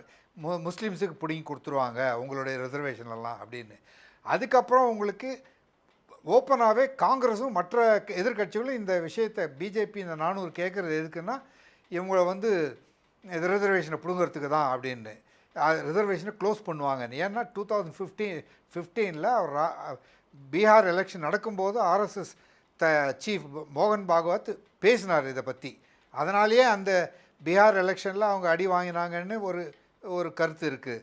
அதை திருப்பியும் ஒவ்வொரு ஊரா போய் இவங்க ரெண்டு பேரும் நிதிஷும் லாலுவும் சொன்னாங்க ரிவைவ் ஆச்சு. கான்ஸ்டிடியூஷனை எடுத்துக்காட்டி ரிசர்வேஷனை பறிச்சிரும் ஆர்எஸ்எஸ் சொல்லி அந்த தேர்தலில் பிரச்சாரம் செய்தாங்க. இதுல இன்னொரு விஷயத்தை கேட்கணும் திரு சந்திரசேகர், முஸ்லிம் வெறுப்பு அப்படின்ற ஒன்று இந்த தேர்தலில் பேசினாங்க. அது முஸ்லிம்களை அவங்களால பெரும்பான்மையில் இருக்கக்கூடிய இந்துக்களுக்கு பாதிப்பு, இந்துக்களுக்கு இருக்கிற ஒரு மேலாதிக்க நிலைமை மாறி போயிடும், இந்துக்கள் ரெண்டாம் மக்களாக ஆகிடுவாங்க, இவர்களிடமிருந்து பறிச்சு முஸ்லீமுக்கு கொடுத்துருவாங்க அப்படின்லாம் பிஜேபியினுடைய தலைவர்கள் திரு மோடியில் தொடங்கி கடைமட்டம் வரையிலும் பேசினவங்க தொடர்ந்து பேசின பேச்சு அங்கே எடுபட்டிருக்கு. இன்னமும் அந்த முஸ்லீம் வெறுப்பை எதிர்ப்பை பேசினா, முஸ்லீம்களை வில்லன்களாக காட்டி தேர்தலை சந்திச்சா அது அந்த ஊரில் ஒர்க் ஆகும் அப்படின்னு பிஜேபிக்கு தெரிஞ்சிருக்கு, மோடிக்கு தெரிஞ்சிருக்கு. அதுதான் கல நிலைமை அப்படின்னு நாம புரிஞ்சுக்கலாமா?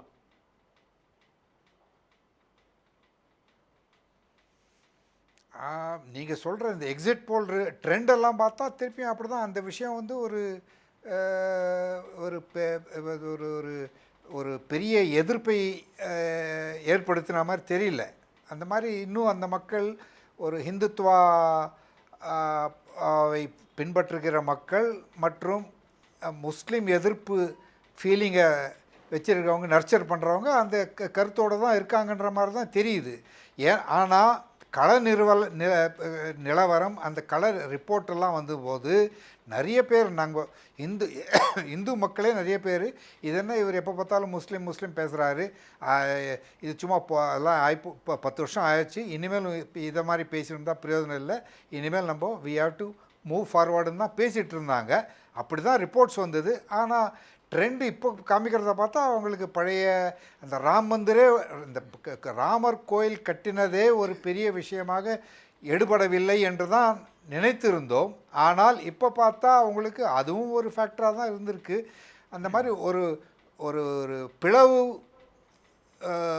பேச்சுகளுக்கு இன்னும் வரவேற்பு இருக்கிறது என்று தான் இந்த ட்ரெண்டிலிருந்து நம்ம ஐ திங்க் ஒத்துக்கொள்ள வேண்டிய நிலைமையில் இருக்கிறோம்னு நினைக்கிறேன். இதுக்கு ஒரு கருத்தை சொல்ல வேண்டும். இப்போது சார் அவங்க சந்திரசேகர் சார் சொன்ன மாதிரி இந்த இன மத இதெல்லாம் தாண்டி மக்களோட சிந்தனை மாறி இருக்குங்கிறத தான் உண்மை நிலவரம். எப்படின்னு பார்த்தீங்கன்னா, இப்போ வளர்ச்சி பாதையில் இருக்கும்போது எல்லாருக்கும் வருமானம் தேவையாக இருக்குது. நிறைய பணம் சம்பாதிக்க வேண்டிய சூழ்நிலையில் மக்கள் இருக்காங்க. ஏன்னா அத்தியாவசிய பொருட்கள் அது இதுன்னு நிறைய அவங்க ஒரு லக்ஸுரி லைஃப்பை லீட் பண்ண வேண்டியது இருக்குது. இப்போ எப்போ நீங்கள் எப்போப்பெல்லாம் லிட்ரஸி கூடுதோ, எப்போப்பெல்லாம் பொருளாதார அமைப்பு கூடுதோ, அப்போல்லாம் பார்த்திங்கன்னா இந்த மாதிரி ஒரு கட்சிகளை தான் மக்களே ஆதரிக்க போயிடுவாங்க.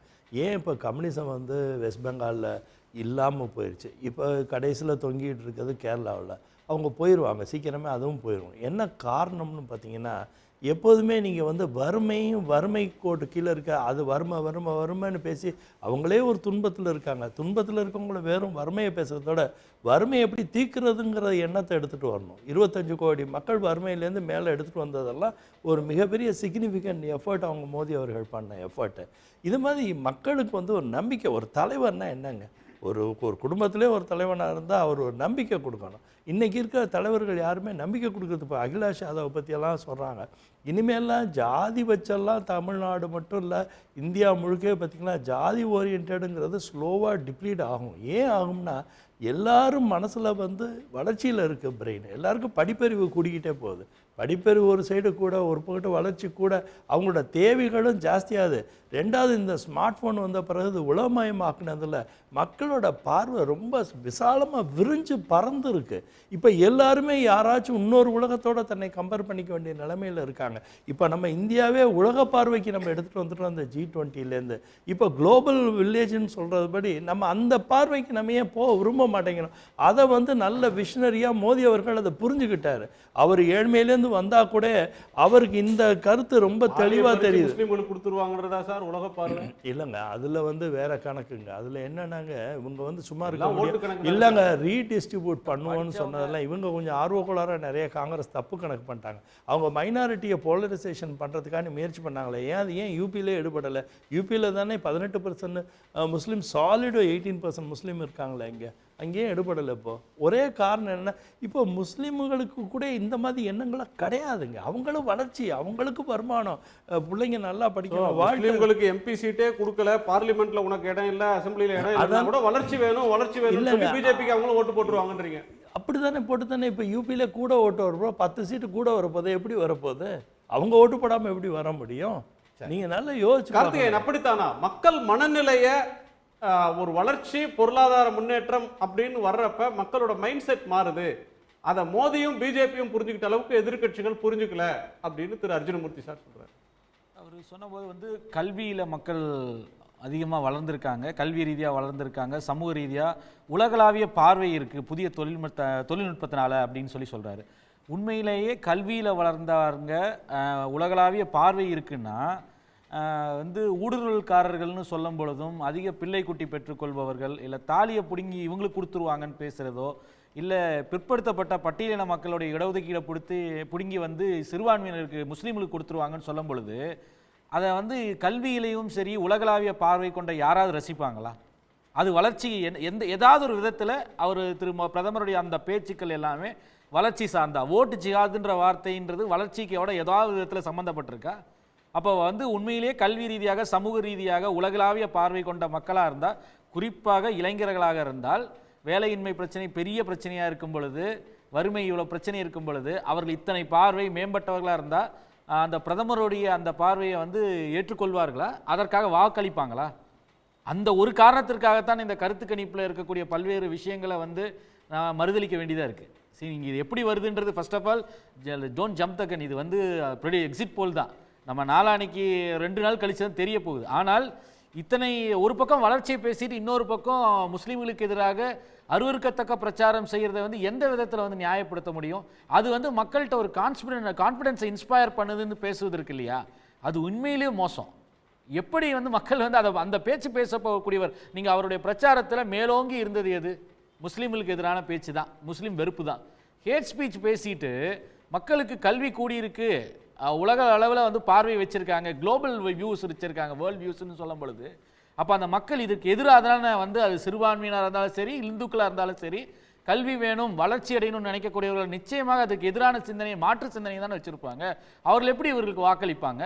சாதிக்கு அப்பாற்பட்டு சிந்திக்கணும், முஸ்லீம் வந்து இன மத அந்த வேறுபாடு இல்லை வந்து ஜாதி ரீதியான வேறுபாடுகளுக்கு அப்பாற்பட்டு சிந்திக்கணும் அப்படின்னா முழுக்க முழுக்க பிரச்சாரத்தை அதற்கு செஞ்சுட்டு சீட்டு கொடுக்கறதுலேருந்து முஸ்லீம்களுக்கு சீட்டு கொடுப்பதில்லை, இல்லை 80 versus 20 உங்கள் ஓட்டே எங்களுக்கு தேவையில்லைன்னு அங்கே இருக்கக்கூடிய முதலமைச்சர் பேசுவது. ரெண்டாவது, இந்த ஜாதியை பற்றி தவறான பேச்சு பேசி ரஜபுத்துகள் பாய்காட் பண்ணணும், இவர்களுக்கு வாக்களிக்க கூடாதுன்னு சொல்லி புருஷோத்தம் ருபாலாவுக்கு எதிராக அணிதிரண்டு வந்து சத்தியம் செஞ்சு வர்றாங்க. அப்படிங்கும் பொழுது அந்த பேச்சுக்களை ஊக்குவிச்சு குறைந்தபட்சம் வந்து அவரை கண்டிச்சோ இல்லை அந்த சிறுபான்மையினர் குறித்து பேசுனதற்கு ஒரு கண்டிப்போ இல்லை வந்து பட்டியலின மக்களுக்கு எதிரான கொடுமைகள் கொடுத்தான கண்டிப்போ இல்லை பெண்களுக்கு அளிக்கப்பட்ட கொடுமைகள் மணிப்பூரோ இல்லை பிரஜ்வல் ரேவனா எந்த விஷயம் குறித்தும் சந்தேஷ்காலிக்கு வந்து பேசிய அளவிற்கு வந்து மணிப்பூருக்கோ இல்லைன்னா பெண்களுக்கு ஆதரவாக பிரஜ்வல் ரேவனாவுக்கு எதிராகவோ பேசாத ஒரு பிரதமரோ இல்லை பாஜகவையோ எப்படி வந்து இந்த விஷயங்கள் எல்லாம் பார்க்கக்கூடிய பெண்களும் இல்லை அங்கே இளைஞர்களும் வாக்களிப்பாங்கன்றத எனக்கு பெரிய சந்தேகமாக இருக்குது. அவர்களுக்கு அப்போ வந்து வெறுமனே வந்து கோயில் கட்டினாலோ இல்லை ஒரு மோடி என்ற ஒரு தனிநபருடைய பிம்பம் மட்டும் இருந்தால் போதும், எங்களுக்கு வளர்ச்சி தேவையில்லை, பெண்களுக்கு எதிரான கொடுமை நடந்தால் பேச வேண்டியதில்லை, பட்டியலின மக்களுக்கு எதிரான கொடுமை இருந்தால் பேச வேண்டியதில்லை, அப்படி எது இல்லாட்டையும் பரவாயில்ல ஆனால் மோடிக்காக ஓட்டு போடுவேன் என்ற அந்த ஒற்றை காரணியை மட்டும் வைத்து பேசுவது இருக்கு இல்லையா? அது வந்து எலெக்ஷனே வந்து பைனரியா ஒரு நபர் சார்ந்ததா சுருக்கிறது இருக்குல்ல ஒரு ஜனநாயகத்துல. அந்த பார்வைன்றது வந்து ரொம்ப ஒரு very skewed perception of democracy, electoral democracy. ஒரே ஒரு கருத்து மொத்தமா ஒரு நபர் சார்ந்து சொல்றேன், நீங்க மிக மிக கேவலம். அது கார்த்தி ஒரு நிமிஷம் என்ன நான் சொல்ல விரும்புகிறேன் இதில், இப்போது நீங்கள் வந்து வெஸ்ட் பெங்காலில் வந்து மம்தா பானர்ஜி அவர்கள் வந்து எப்படி தமிழ்நாட்டில் வந்து மைனாரிட்டி போலரைசேஷன் பண்ணணுங்கிற விருப்பம் திராவிட கட்சிகள் இருக்கிறது மாதிரி தான் அவங்கள அந்த விருப்பத்துக்கு இணங்கி தான் வேலை பார்க்குறாங்க. போலரைசேஷன் ஒரு தரப்பு மட்டும் இல்லைங்க, ஹிந்து போலரைசேஷன் ஒண்ணு இந்தியா முழுக்க இல்ல இது வந்து இங்க வந்து இல்ல இங்க தனிப்பட்ட முறையில் எப்படி ஒரு எண்ணமே இருக்குன்னா, மோடியும் பிஜேபியும் செய்தது இந்தியா முழுக்க ஹிந்து போலரைசேஷன் அகைன்ஸ்ட் முஸ்லிம்ஸ் இல்லங்க. இதுல என்னன்னா ஹிந்து மெஜாரிட்டி இல்லங்க, 80% பீப்புள் இருக்காங்களா, அதுல போலரைசேஷனே பண்ண வேண்டாமே. அப்ப இந்த கருத்து கணிப்பு பண்ண ஹிந்து ஓட் பேங்க் ஒன்னு உருவாக்கலையா பிஜேபி? ஹிந்து ஓட் பேங்க்னு ஒண்ணுமே உருவாகலங்க. மக்கள் வந்து வளர்ச்சிக்காண்டி கொடுக்கிற ஓட்டு, முஸ்லிம்ஸ் போலரைஸ் பண்ணா முஸ்லிம்ஸ் ஓரணியா ஓட்டு போட்டா போலரைசேஷன், அதான் சொல்ல இல்ல அவர்னா போட்டா அது ஓட் பேங்க். இல்ல அவரோட இதுக்கு தான் சொல்ல வந்தேன், நீங்களும் இடம் மறிச்சிட்டீங்க. அதாவது என்னன்னாங்க, இப்போ வெஸ்ட் பெங்காலில் நான் ஏன் அந்த எக்ஸாம்பிள் எடுத்துகிட்டு வந்து விட்டேன்னா, அங்கே வந்து ரொம்ப இல்லிட்ரேட் பீப்புள் இருக்காங்க, நிறைய ஏழையான முஸ்லீம் அன்பர்கள் அங்கே நிறைய இருக்காங்க. இப்போ அங்கே கூட பாருங்கள், இந்த தடவை பாஜகவோட பெர்ஃபார்மன்ஸ் தான் ஹையஸ்ட் இருக்கு, கிட்டத்தட்ட 25 to 26 சீட்டுக்கு மேலே அவங்க எம்பி ஆக போகிறாங்க இந்த தடவை. ஏன் அப்படி நடக்கக்கூடாது?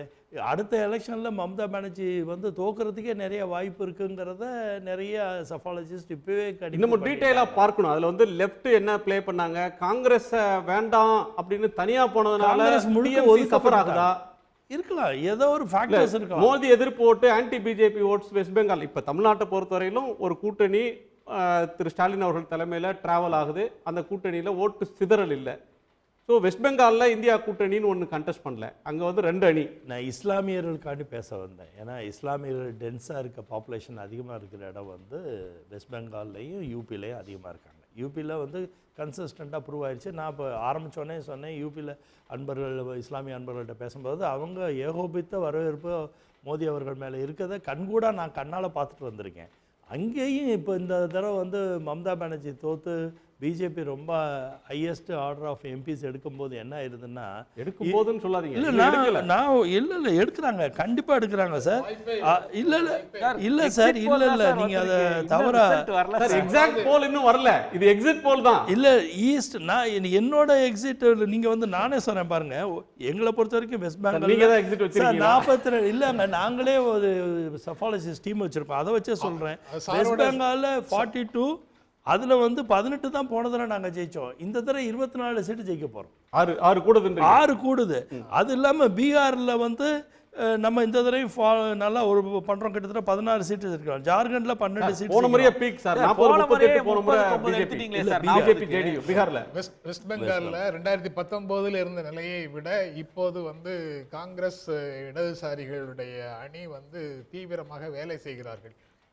கொஞ்சமாவது எழுச்சி பெற்றதாக இருக்கிறாங்க. சீட் அவங்களுக்கு கிடைக்குமா இல்லையாங்கிற விஷயத்துக்குள்ள போல. ஆனால் அங்கே உள்ள போலரைசேஷன் எப்படி இருக்குதுன்னா, இஸ்லாமியர்கள் மமதா பானர்ஜிக்கு வாக்களிக்கிறார்கள், முழுக்க அவங்களுக்கு தான் வாக்களிக்கிறாங்க. இந்துக்கள் தான் காங்கிரஸுக்கும் இடதுசாரிகளுக்கும் பிஜேபிக்கும் ஓட்டு போடுறாங்க. அதனால் இப்போ சிபிஎம்மும் காங்கிரஸும் எமர்ஜ் ஆகி வரும்போது பாஜகவுக்கு இருக்கிற ஓட்டுகள் தான் இவங்களுக்கு மாறுமே தவிர மமதா பானர்ஜிட்டேருந்து இவங்களுக்கு ஓட்டு வராது. கடந்த தேர்தலில் 2019 கிடைச்சதை விட குறையத்தான் செய்யும். கடந்த தேர்தலில் டீகோட் பண்ணும்போது என்ன சொன்னாங்கன்னா, பிஜேபி ஓட்டு திடீர்னு இத்தனை சதவீதம் அதிகரிச்சதுக்கு காரணம் ஆர்கனைசேஷனலாக அவங்க வளரல, மாறாக டிஎம்சியிலேருந்து லீடர்ஸ் போனாங்க, வாக்காளர்கள் கம்யூனிஸ்ட் கட்சிக்கு ஓட்டு போட்டு இருந்தவங்க டிஎம்சி எதிர்ப்பு மனநிலையில அப்படியே பிஜேபிக்கு ஓட்டு போட்டாங்க அப்படின்றத ஒரு பிராடர் சென்ஸ்ல சொன்னாங்க. லெஃப்ட் வந்து இப்போ கொஞ்சம் எமர்ஜ் ஆகும் போது அந்த வாக்காளர்கள் திரும்ப லெஃப்ட்டுக்கு போடுறாங்க, பிஜேபிக்கு இன்னும் வாக்குகள் குறையுது. அங்க தமிழ்நாடுல இருக்கிற அளவுக்கு ஒரு இஸ்லாமியர்களை பற்றின விஷயங்கள் வந்து மற்ற ஸ்டேட்டில் நான் பார்க்கவே இல்லை. இங்கே தான் ஜாஸ்தி. அது வந்து அதை சொல்லி பேசி ஒரு மூளைச்செலவை நம்ம பண்ணிட்டதுனால அதே ஒரு பேச்சு பொருளாகவே இருக்குது. இந்த நீங்கள் இந்த கடந்த எலெக்ஷன் முடிகிற வரைக்கும் அதிகமாக பேசுறது இல்லை, அங்கே அப்படி இல்லை அங்கே வந்து அதிகமாக சப்போர்ட் பண்ண வந்துட்டாங்க சார். நான் கண்கூடா பார்த்துட்டு வந்திருக்கேன் சார் எல்லா ஸ்டேட்லையுமே. கண்கூடா என்னன்னா, அவங்களுக்கு ஒரு விஷயம் நல்லா தெரியுது, இது நாள் வரைக்கும் இந்த 10 ஆண்டுகளில் அவங்களுக்கு எந்த வித குறையுமே இல்லை சார். அவங்க மோடிஜி சொன்ன போதே, நான் இலவசம் கொடுக்கும்போது நான் இனமோ மதமோ பார்த்து நான் கொடுக்கலையே, எல்லாருக்கும் பொதுவாக தானே கொடுத்துருக்கோம். அப்போது அந்த 100 நாள் வேலைவாய்ப்பு திட்டத்துலையும் அதே தான் நாங்கள் பண்ணியிருக்கோம். அவர் டிஸ்கிரிமினேட் பண்ணுறதே இல்லை சார். அவர் வந்து இனமாவோ மதமாவோ டிஸ்கிரிமினேட் எதுவுமே பண்ணுறதே கிடையாது. அது சும்மா வந்து இது ஒரு பேச்சு பொருளாக அரசியல் லாபத்துக்காண்டி தமிழ்நாட்டில் இதை தொடர்ந்து டிபேட் பண்ணுறமே ஒழிய ஆல் இந்தியாவில் இன்னைக்கு இன மத பிரச்சனைங்கிறது இல்லவே இல்லை. அது இல்லாதனால தான் பார்த்தீங்கன்னா அமைதியாக இருக்கு. இந்தியாவே அமைதியாக இருக்கிறது காரணம் மத பிரச்சனை இல்லாதனால தான் அமைதியாக இருக்கு. கார்த்திக் இல்ல முஸ்லீம்களுக்கு கொடுக்கப்படுகிற இடஒதுக்கீடு பறிக்கப்படும்னு சொல்லி அமித்ஷா சொன்னாரு. நாங்கள் மீண்டும் ஆட்சிக்கு வந்தால் இந்தியா புல்லுன்னு ஏற்கனவே கர்நாடகாவுல செஞ்சிருக்கோம். இடைக்கால தடை போட்டிருக்காங்க. ஆனா அதே போல செய்யப்படும்னு உறுதி சொன்னாரு. இல்ல இல்ல அவர் வந்து வாங்கி கொடுக்க கூடாதுன்னு அடிப்படையில் ராஜஸ்தான்ல ஓபிசி லிஸ்ட்ல இருக்கிற பறிக்கப்படும்னு சொல்லி சொல்லிருக்காரு. தப்பா சேர்த்தாங்க ஓபிசி லிஸ்ட்ல. நாங்க எங்க ஆட்சியில எலெக்ஷன் முடிஞ்சது அவங்கள எல்லாம் நீக்க போறோம்னு அந்த மாநில முதலமைச்சர் சொன்னாரு. இன்னும் என்னென்ன ஆபத்துகள் வரப்போகுது அந்த ஏரியாலன்னு தெரியல.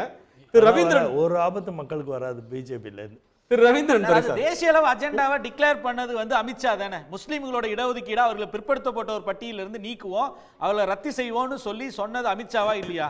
அப்ப அந்த பாதகம் அவர்களுக்கு தேசிய அளவுல முஸ்லீம்களுக்கு நடக்குதுன்னு தெரிஞ்சு கூட அவர்கள் சிறப்பா இருக்காங்க 10 ஆண்டுகளாக அப்படின்னு சொல்றது எப்படி சார் நியாயம்?